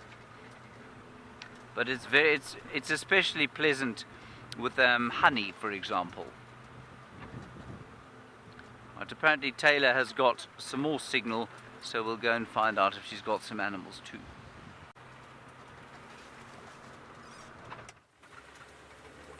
We are just bumbling. We really don't have much out here this morning. It is very quiet. The birds have all left us. So now we are just going along a very bumpy road, which we will continue going on until we eventually get back to Juma. But we're about to hit some serious corrugations on Gowrie Main, just because it's a main road and there are many different types of cars that go up and down on that road. But let's just keep bumbling, why don't we? See, maybe we get lucky, maybe something pops out of the bushes. But in order for us to find it, we've got to look for the animals there. So we shall keep scanning left, right, David, are you doing this? You don't have a oh, you do, David, your ponytail must do this, but you have to. David likes the man bun though. He just twists it up, and it's his nice, his curly hair is always done like that. So I like to let mine loose. So yes, sometimes you get lucky. It makes for quite a nice little shelter. You can see lots of animals. We'll sit because we've got no signal. This is fun. Look at that termite mound, David. It's a big termite mound, isn't it? It is massive. It is an termite mound, and I'm fairly confident in saying that this is the biggest termite mound I've ever seen, and the largest one that we have here be Sands. This is Mount Termitorus, Mount Termitorus that we are now looking at, but sadly it doesn't seem to be very active, as it is covered in lots of grass at the moment. But you never know, it could still be active underneath the ground.